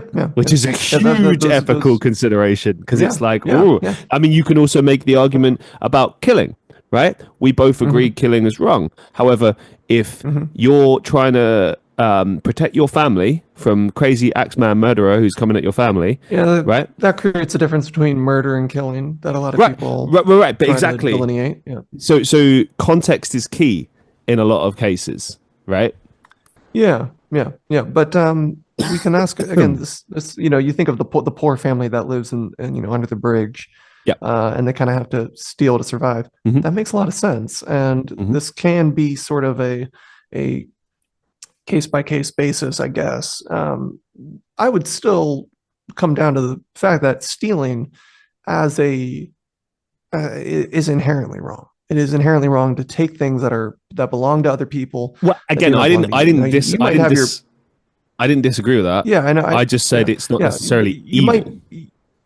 No. Yeah, and that's why it's very important that we judge intentions of people. Right. I always say that we need to judge intentions. Right. This is why the person that cuts you off in traffic and the person that does it accidentally versus the person that does it intentionally, your reaction might be the same, but your reaction should change when you learn the motive of the person. Right? And this is why we judge manslaughter and murder this is why they get different charges, at least here in America. The court's going to treat you a little differently if you accidentally hit someone versus if you seek them out to run them over. So the family that's poor under the bridge and steal to survive, it makes a lot of sense. And I think when society confronts that family, there'll be a large degree of understanding. But like I said, when we're building our society, if I take that poor family and I say, hey, build your society and you're going to go into the society, I doubt that poor family is going to have stealing as one of their allowances, because that family certainly does not want other poor people stealing from them, right? The moment that guy steals and he gets his, can of peaches, he is going to work very hard and he's going to avoid me, a fellow homeless man, coming up and stealing his peaches. He will feel like an injustice has been done to him when I come and take his mattress or his cardboard box. That is fascinating. Something inside him will say, this doesn't feel right. Right. And as the common cliche Christian saying goes, it's not the way it's supposed to be. We have this alignment in us, this somewhat teleological posture in us of saying, I don't know how it's supposed to be. I don't really know what's perfect. I don't have the perfect ethical code. All I can tell you is right now, in this moment, with our current state of affairs, this is not the way it's supposed to be. And that's why I think a lot of people have a sort of an innate, moral alignment. Oh, it's cliche, but I love talking to you, man. It's always fascinating, and it always goes in so many different directions. And I pushed you a little bit more today, but it's fun because you pushed me, so it's fun. Oh, it's good. It's good. You need to push people. You need to push. Yeah. Hey, before you end this, I mean, I really. So I wanted to actually ask about time. An opportunity to ask a little bit more. Yeah. How long have I got you for? Time. Yeah. You got me for one more or 50 more minutes. So that's plenty of time for us to kind of go through some stuff here. Cool. I'll ask you maybe like 3-4 more questions. Yeah, please. I'll be quick with the answers. No. You take time. It takes as long as it takes, but I'll be mindful of the time. Cool. Yeah. So, do we exist independently of human perception? Do we cease to be when not being observed by others? Are we the tree that makes a noise when it falls in the woods and no one listens? That is, I mean, to the second part of that question of do we cease to be when no one else is existent or observing us? I think certainly so. I think there is. I can't speak for you, but at least for myself, well, like I said, with the cogito and with Thomas Nagel, his question of what is it like to be a bat, basically his essay says, all we can be certain of is there is something that it's like to be you, right? There is something right there. Now I can't speak for you, but I can at least speak for myself. There is something that it's like to be me. So if everyone else ceased, if all consciousness except for mine ceased, mine would remain. Theology adds another layer onto this of like, if God ceases, does everything else cease? I would say probably, as the binder of all things and as the creator of all things and the sustainer, not just the creator, but the sustainer of all things. If he ceased, we would all cease. But that's just the theology tagline onto that. Re-ask the first part of that question, please. Do we exist independently of human perception? Yeah, I would say certainly, absolutely. Now, do we exist independently of our own perception? I think that is a more remarkable question. Do we exist independently of our own perception? I actually just got done reading Immanuel Kant's 3 critiques, which is a miserable thing to churn through, but it is rewarding if you have the patience. Kant, for the most part, says that space and time, these two things do not exist outside of you. Rather, they are internal intuitions. And space and time are a priori. They are fundamental to who you are. They're not outside of you. They are inside of you. Now, space is an outer perception, but it is an intuition. And what I mean by that is, you're looking at your camera right now, or you're looking at your wall, and you're like, well, that's clearly not inside of me. It is outside of me. True. But the perception of that, the perception of seeing the wall as a distance, the perception of me reaching my hand out to the camera right now, this experience is all taking place within consciousness. This is all taking place within somewhere, which we don't know where consciousness is, but it's probably in the mind. Probably. It's all taking place in there. And time, and Kant is ruthlessly unclear on how he describes time. I'm not strictly a Kantian, but he is a very reliable and respected source on these things. We kind of offload a lot of cognitive studies to him and epistemological studies to him. He's not the definitive answer. He could be wrong. He could be right. But for the most part, he says these are internal intuitions. But we, within ourselves, have, and this is Kant's view, and I don't necessarily subscribe to Kant's view on this next part, but I think he kind of gives us a lot of things to tease out of reality. He says we have the transcendental unity of apperception. And in layman's terms, it's we are aware of our own cognitive processes. We are self-aware of ourselves and our existence. He says that this, and any Kant scholars that happen to be listening to the Christian Reeve Podcast, you can reach out to me and bully me because I'm still very much a student and learning this.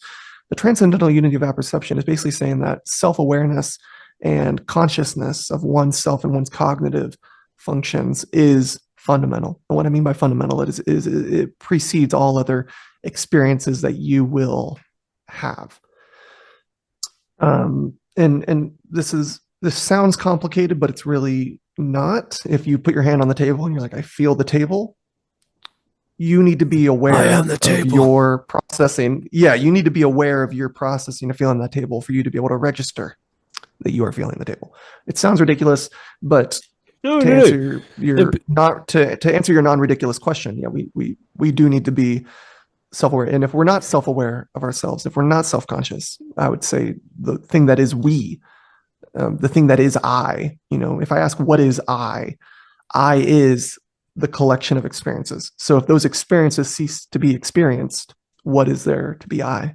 But it raises other questions like, okay, is the table real only when I interact with it, only when I see it? I guess the whole crux of my question is it only real when I see it? If I look away, does it no Yeah. longer exist? Is it no longer there? Yeah. You know, like Yeah. right now, okay, we're doing a show, we're perceiving each other. When we go away, do you no longer Yeah. exist? Do I no longer exist? Like, Yeah. you know what I mean? Yeah. It's Yeah.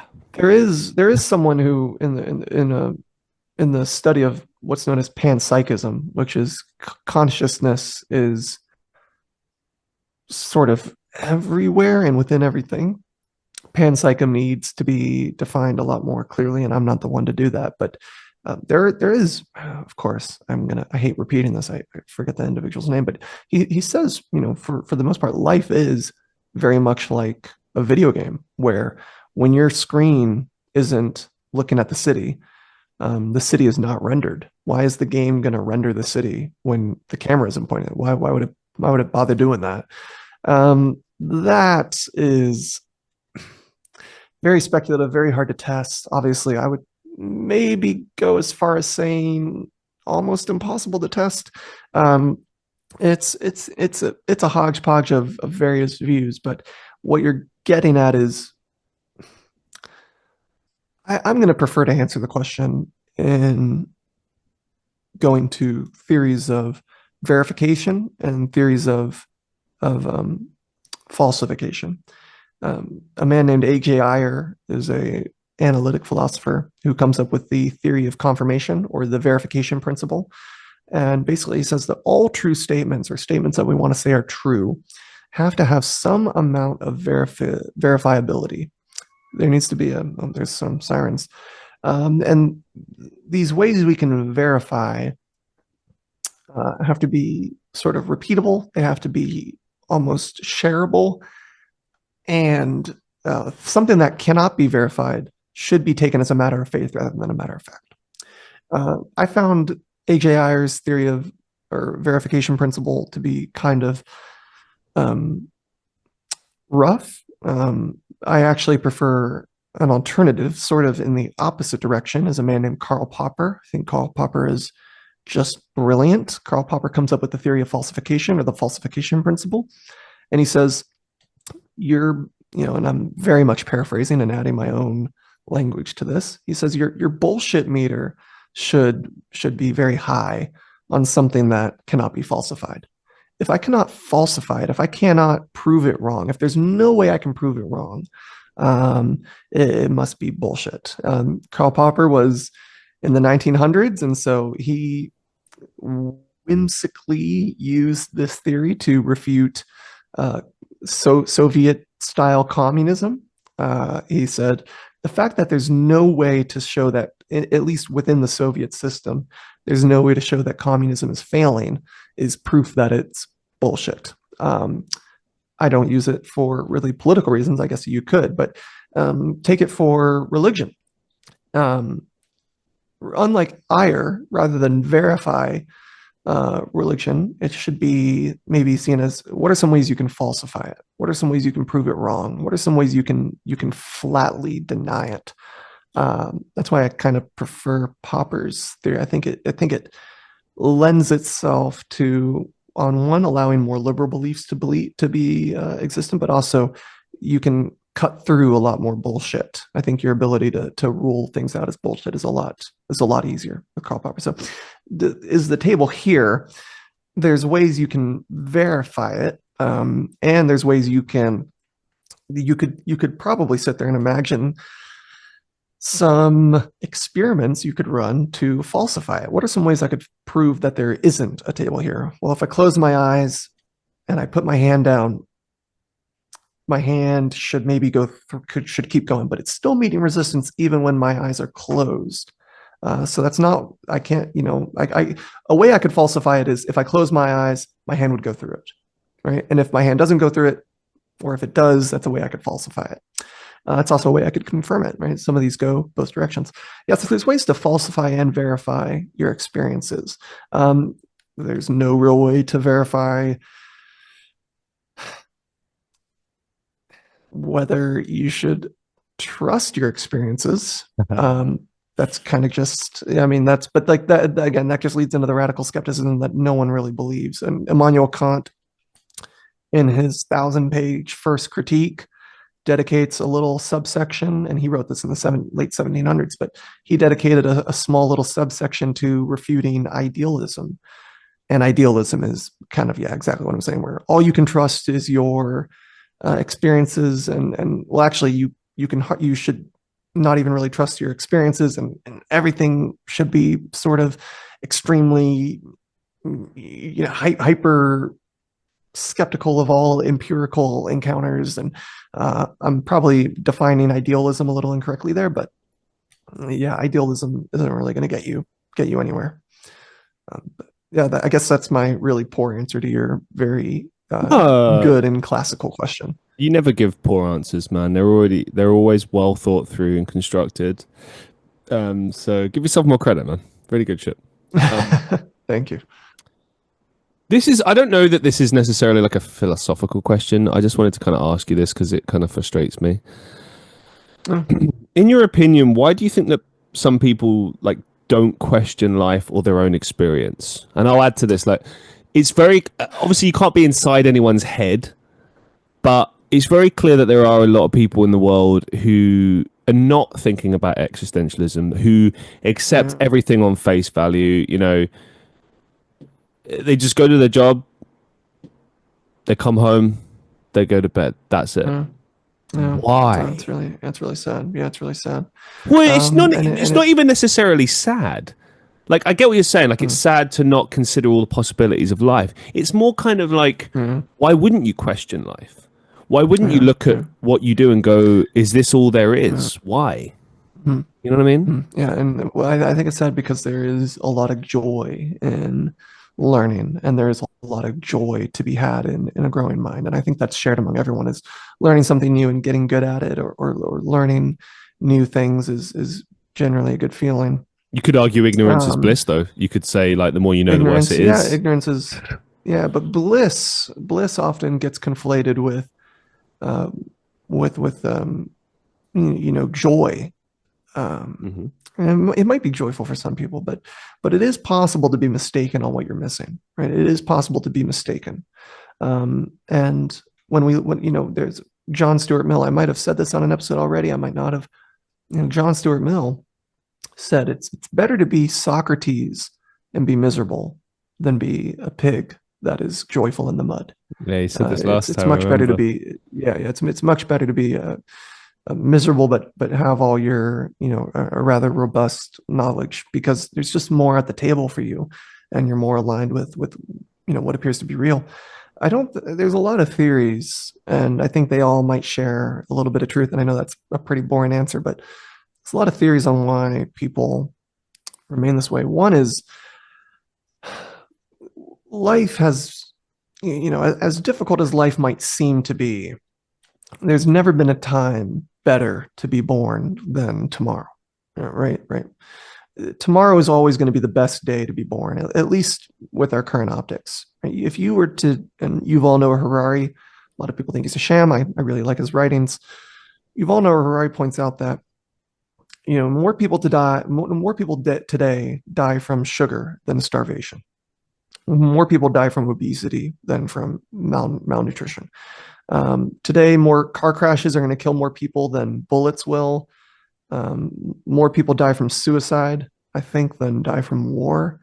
But these, if there's a famine around the world, it used to be in the Bible times, or even during sort of earlier times, if there was a famine, it's kind of unlucky. You kind of didn't really have a choice if there was a famine or not, and preventing the famine was pretty difficult. It's safe to say that if there's a famine around today, unlike in previous times, if there's a famine today, it's probably a man-made famine. If someone is hungry today, if you were hungry back in, the 1500s, there wasn't really much you could do if you were hungry, right? You could try to go find some food. If it's winter, good luck. Today, it's safe to say that if you're hungry somewhere, if there's a starving kid with his ribs pointed out, it's probably a person's fault. It's not that there's a food shortage going around, which means that almost all problems, are, at least these problems, are kind of solvable by human knowledge, meaning there's never been a better time to be born. right? There's just, if the safest time with the longest life expectancy, at least globally, is right now. Right, right now is when you have the highest chance of living the longest, and so that breeds a lot of comfort. That breeds a lot of comfort. You can live into your 80s by just getting your job, showing up, buying your allotted calories, and living it out. There's no. It used to be there were pushes in the world, there were factors in the world that would draw you towards a higher thinking. I would argue these would draw you towards God. It used to be you were surrounded by war and death and carnage and suffering, and which cause you to go, this isn't the way it's supposed to be. Which, if I'm able to say that this isn't the way it's supposed to be, I'm probably implying that there is a way it is supposed to be. And what is that way like? And it kind of sends people on a journey. But today, you can kind of, for the most part, be content with a little bit of TikTok scrolling, a handful of meals, and a job. And people, it's not that they're able to say this is the way it's supposed to be. They're just not plagued with the question or confronted with the fact that this isn't the way it's supposed to be. That thought never occurs in their mind. I think boredom can be good. I think it's good to be bored. But we have effectively sort of deleted the capacity to be bored, or the opportunity to be bored. If you want to live your life never bored ever again, well, thanks to this device in our pocket, we are able to effectively never be bored again. But a lot of great thoughts come from boredom. A lot of great thoughts come from that. And so that kind of answers your question, at least in one respect. Another thing of never questioning might fall into a political area, which is something that I feel a little bit more confident speaking on.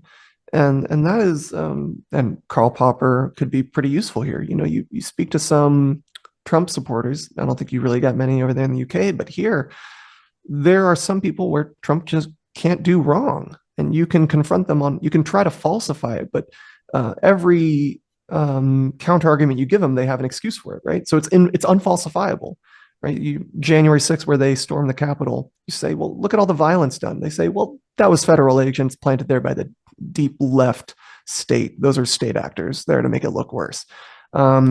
Okay, well, they broke in and they were chasing people. Well, we have good reason to think that a state police opened the doors for them. Like, okay, well, what about all the criminal charges that were levied against them, right? A lot of them got charged.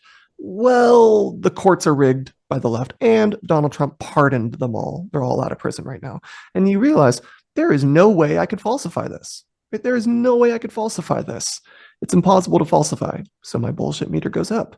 But those people that sort of live in that world, and this world exists on the left too. There's some psychotic leftoids out there. There's a lot of theories. One of them is safety, right? You become much more safe in this tribe. If you speak to some neo-Nazis or former neo-Nazis, I recommend you speak to the former neo-Nazis. They're a little bit more pleasant.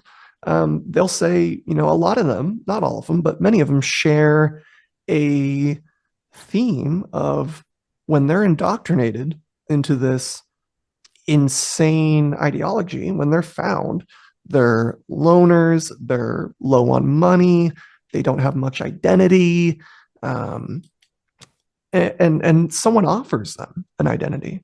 And being identified with a worldview, makes you very skeptical to question it, right? So, you might have a lot of bad experiences with religious folks because a lot of them are kind of the same, but and this, I've worked very hard, and I've caused myself a lot of cognitive pain getting to this point. But on one hand, I do identify with my religion, but on another, I don't. And that, what I mean by that is people that do identify, and what I mean by identify is their identity lies within it. If they are to question it, and the answer to that question doesn't come in a vehicle that they don't particularly enjoy, what happens to their identity? right? The identity disappears when the ideology disappears.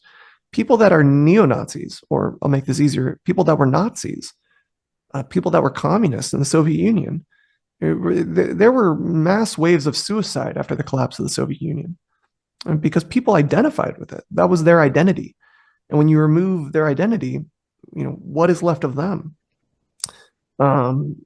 We see people do this on a much more simple scale. People that are in school, like their identity is tied to their degree. Their identity is tied to their accomplishments. Well, they get their PhD and they get their great job.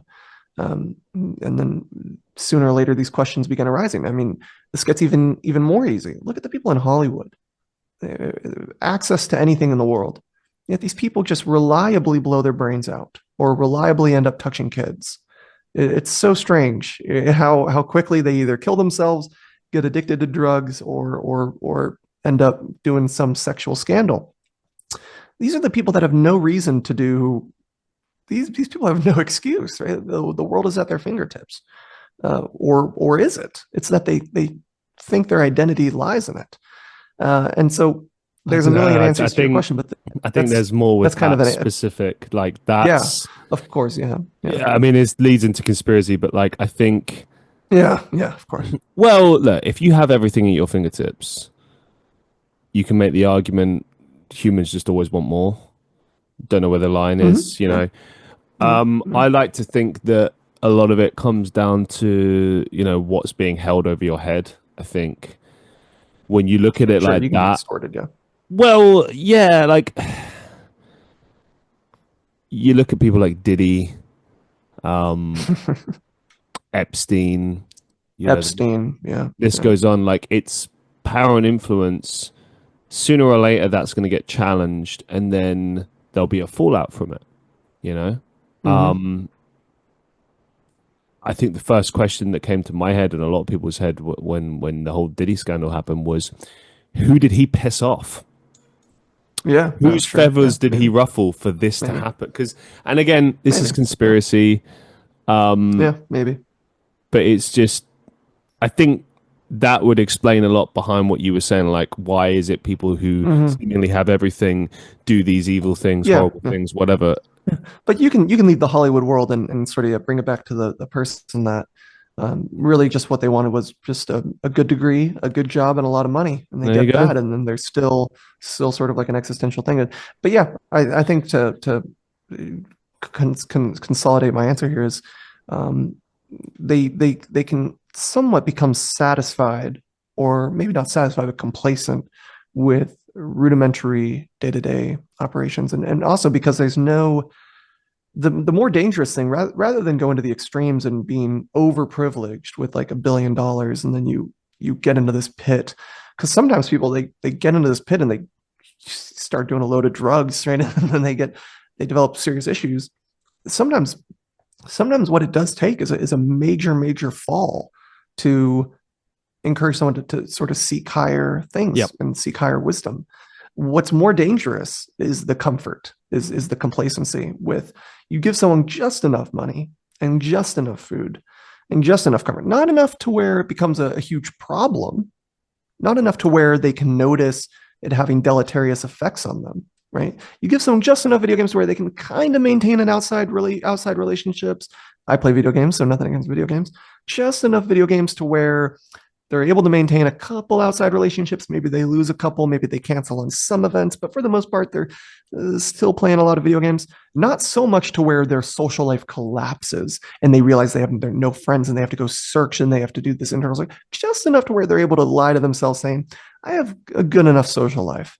I don't have a partner. I'm, doing these flings where I just, fuck them and leave. And at least I'm getting my dick rubbed, and that's kind of good enough for me.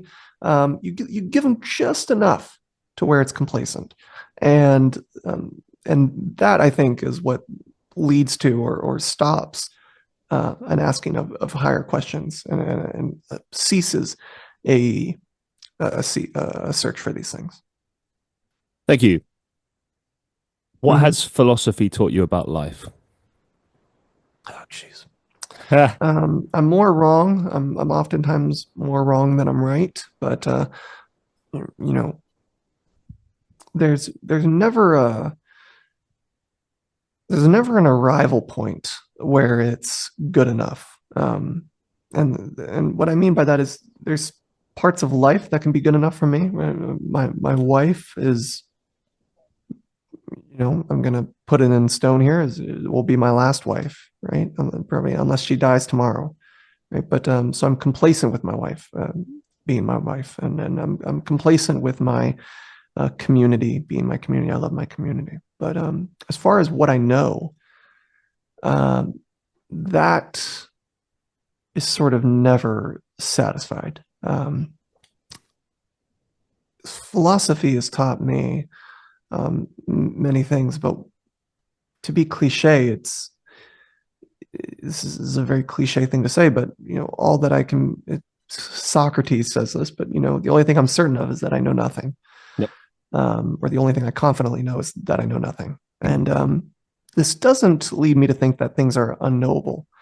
I think there are knowable things, and that's one of the joys of philosophy. Is not that you're, on one hand you are never done, but on another hand you do make progress. And people do want to say you'll never stop learning. And that's true. You will hopefully never stop learning.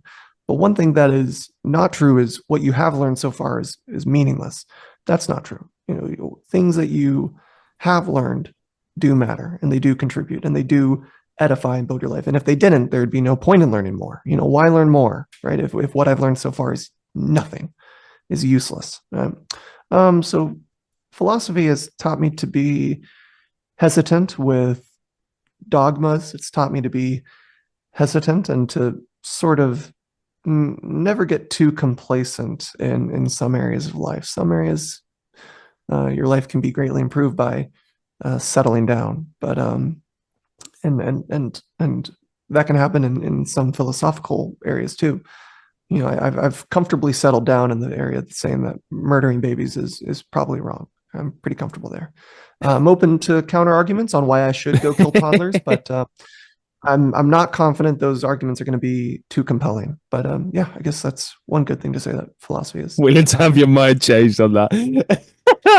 I'll have my mind changed on everything. I doubt there's a good convincing argument, but if someone can convince me that all babies have a disease that's going to kill all of society, maybe I'll amend my position. But my friends would love you, man. You got a good sense of humor. Yeah, a couple of final questions for you. I didn't get to ask you these in the first two shows. I'd be remiss if I didn't. What's the best advice you've ever received? Oh, Jesus. Some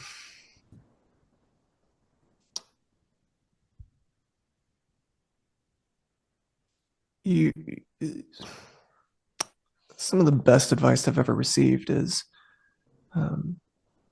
actually been very critical of me. I guess someone who's very close to me. He's an academic himself named David Larson.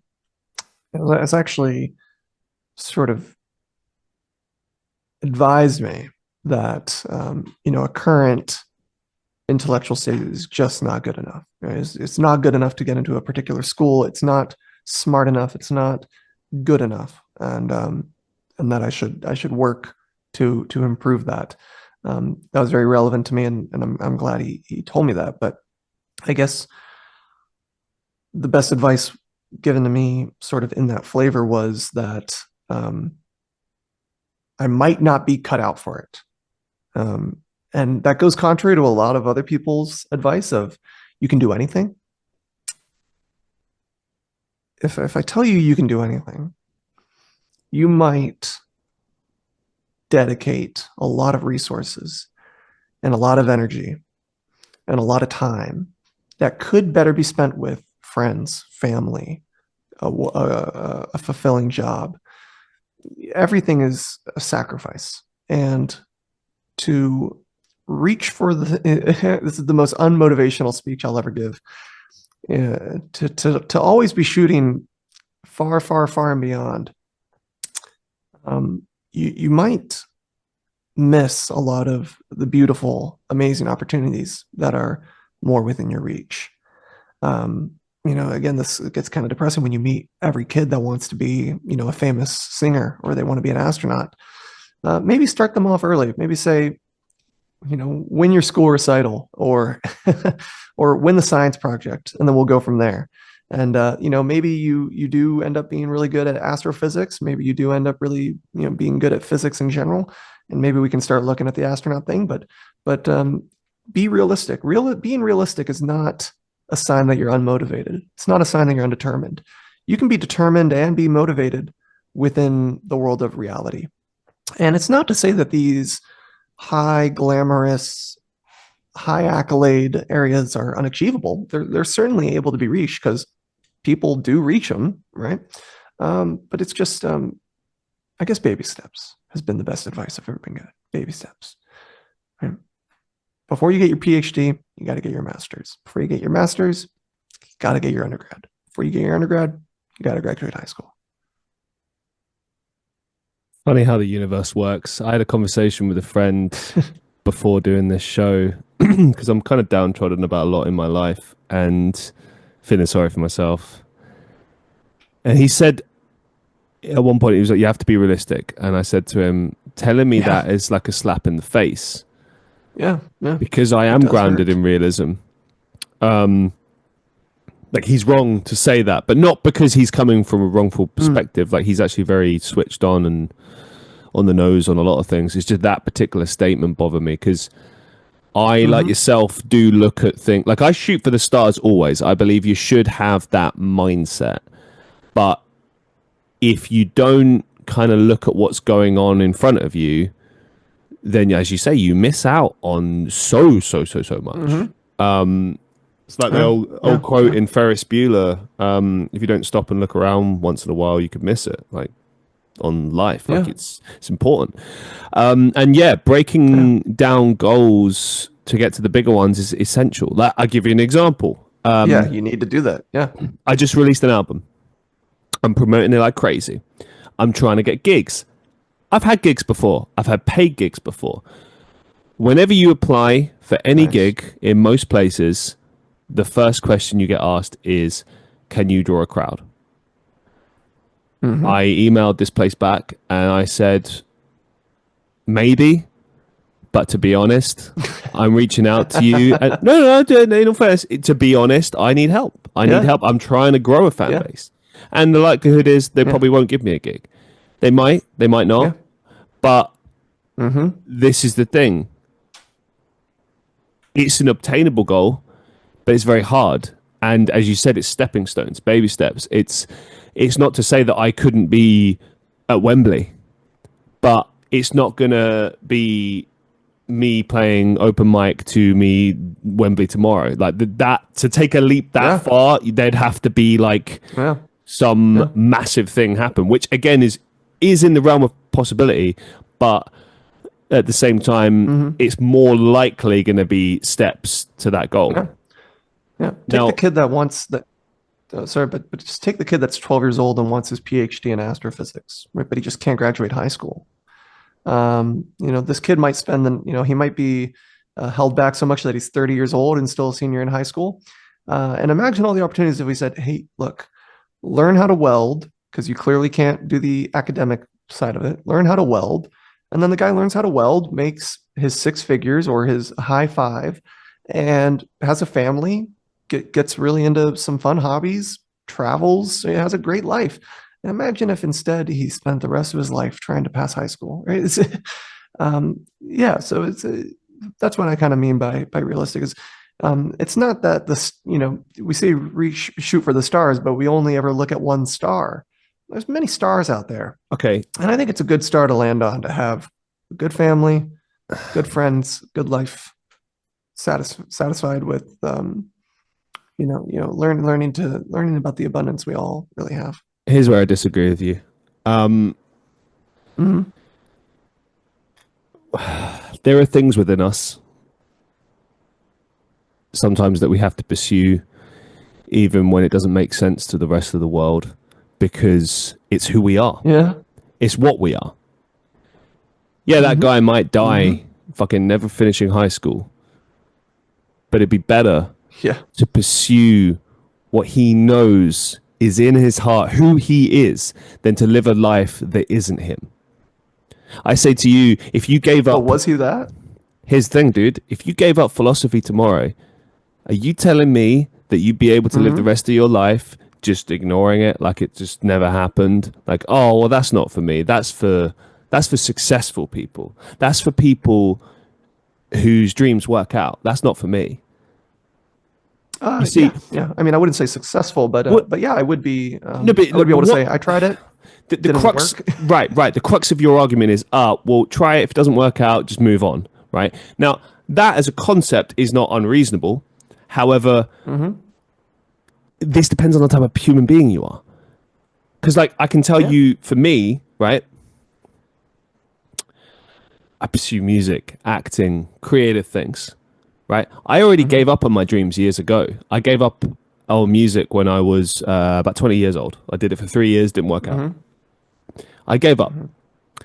I did, the corporate thing, chased, let someone tell me, hey, be realistic. It's a pipe dream, kid. Get a real job. So I did marketing, had a fucking existential crisis and was like, what the fuck am I doing with my life? Every time I go to a gig, every time I would see someone perform on stage, I would be like, why am I not doing that? Why? Why am I not doing that?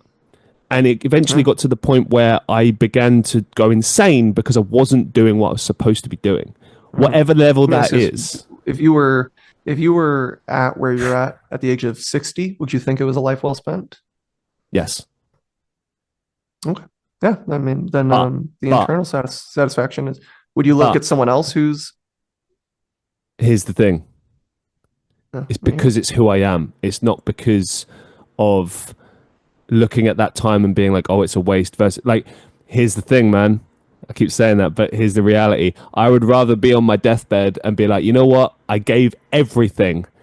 It didn't work out, but I fucking gave everything. And I left no stone unturned. And I look at it and I have no regrets. I just fucking gave it my everything.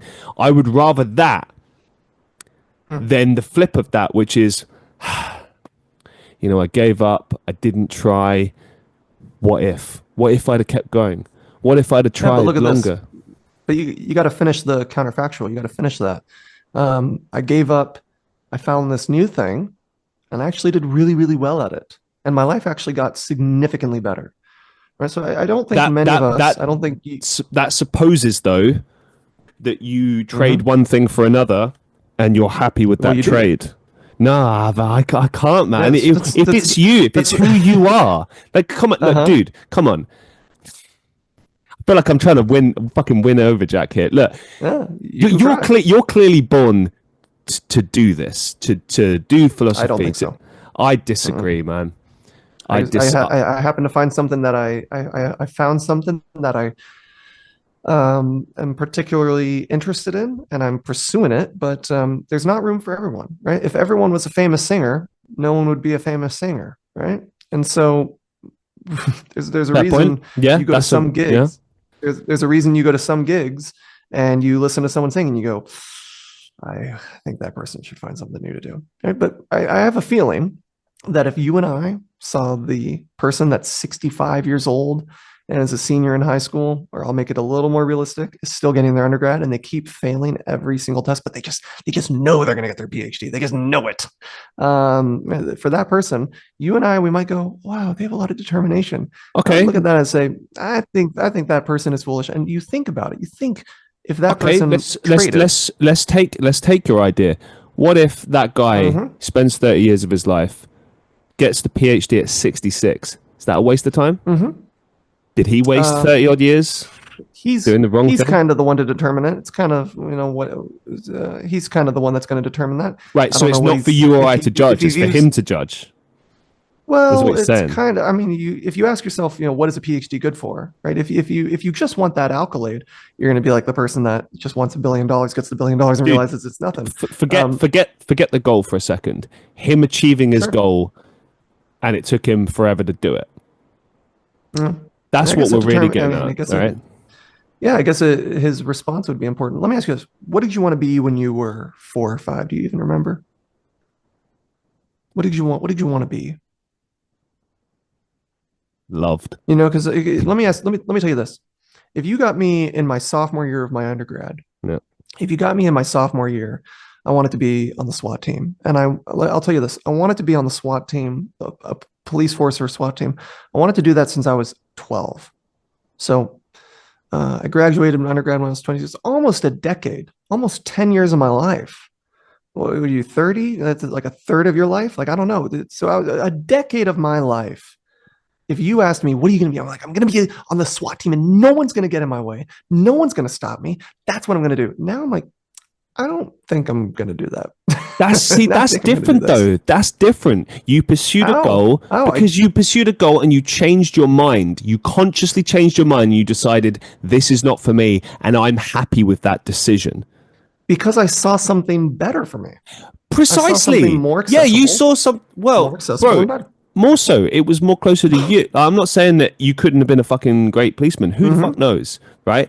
But yeah, who knows? Do you? Okay, let me ask you this: do you look at it as a regret that you walked away from that? Is that a regret for you? No.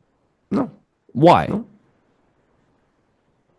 No. Because I'm quite satisfied with where I'm at now. And in fact, I would say, bingo. You're happy with the thing. Go on. But I can get a little more abstract. Let's say I did, go all the way to be a SWAT team. But let's say some magical event happened and this person came up and said, here's what you could have been doing. Right? Instead, you could have been doing philosophy and engaging with these subjects. I might then regret it, right? I might not. I don't really like dealing with regrets. But, for the person that's, 65 and their second year in their undergrad, imagine if I took that person aside and said, hey, you've been studying all this time, making no cognitive process. Look at this. You actually could have just learned to weld. You would weld 40 hours a week. But look at your family. You don't have a family right now. Look at your family. Look at your kids. Look at how beautiful your kids are.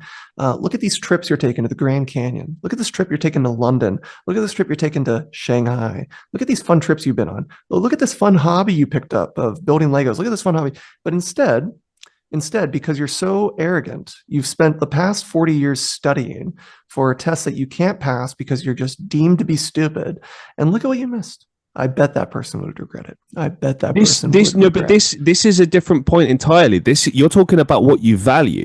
The whole crux of your argument there is, oh, well, you could either pursue this thing and okay, he gets to travel the whole world, but then he doesn't have a family, he misses out on all these other things. Well, that's assuming that he even gives a shit about having a family. Maybe he doesn't care, maybe he doesn't want that. Maybe for him the pursuit of this PhD is what he dreams about every night and what gives him life and purpose and everything. Now, I mean, if you take my life, the reason I'm so fucking passionate about this is because I understood from a young age later on, after having turned my fucking back on my dreams, guess what? Life pushed me back towards pursuing those same dreams, plus other ones, granted. But like, okay, you use the example of not everyone gets to be a famous singer. You're 100% right. It's the probability thing that we spoke about at the beginning of the show. So there you go, fucking full circle. But the point is, right, it's all about your goals and what you deem valuable and important in your life. For me, I want to do creative stuff for a living. I don't necessarily want to be a famous actor or musician or whatever. Great, that'd be fine. But for me, it's to do these things for a living and to not go to a job that I fucking hate every day. That's the most important thing. Yeah. But what if you had a job that you liked, right? There are people out there that do get quite satisfied. Okay. Again, you can find fulfilling work. That's another thing as well. I only have 4 more minutes, but for fuck's sake. But I will listen. Why is it when we get into something? I'm still. Oh, okay. All right. Two final questions. We'll have to pick this up another time. What's the biggest life lesson you've learned so far? I'll do 1 minute answer. Biggest life lesson I've learned so far. I'd probably say it's. I mean, it probably goes back to. As cringy as it is, just always being willing to reject yourself and being willing to deny yourself. That's sort of the best life lesson is self-denial goes goes miles, or in the UK term, kilometers. Um, and only, through, I'm actually reading Derek Parfit's Reasons and Persons, which is all about ethical philosophy, and he talking about the dangers of never being self-denying. I guess the best life lesson I've learned is a little bit of self-denial will take you further than anywhere you've been if you were never self-denying. And questioning my own motives, questioning my own desires and my own loves and my own passions and my own vices, questioning those, and answering those questions. It's not just leaving them in the realm of being questioned, but answering them has been brilliant and fruitful. Of course, it's never done, but I continue. Do you have any upcoming projects or final thoughts that you'd like to share with our listeners? I continue to write on Substack. There, things take quite a political turn, but I think politics is extremely relevant here in the States. I think that's something we need to be speaking about pretty rigorously. I continue to do my podcast. I really enjoy it. Plenty of guests that are much more exciting than me get to come on and share a little bit. I've spoken to Anthony Graves, who was on death row for 18 years, got found innocent, came on my podcast. I spoke with Jeff Scoop, who was the former leader of the American Neo-Nazi Party, deconverted, what came on my podcast. He's extremely exciting, and plenty more exciting guests who come on and sort of push life along towards finding the lodestar of what is, sort of where we should be cognitively, ethically, intellectually, etc. And so that's kind of my current projects, I guess, in my normal life. My project is making my wife happy and satisfied, and making myself happy and satisfied, and academia. I continue to try hard there. If I keep failing, then I'll find something else. But as long as there's a route open for a PhD and it seems moderately possible, I'm going to keep pursuing a PhD. I believe in you, brother. I think you've got what it takes.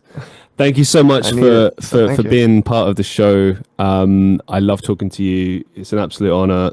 Just thank you so much, man. I really appreciate it. Yeah. No, thank you, Christian. This has been really exciting. I'm glad we got to do this. Thank you, man. Until the next time, and to all the listeners of the Christian Reeve Podcast, thank you so much for watching and listening. Until next time, I'll see you in the next one.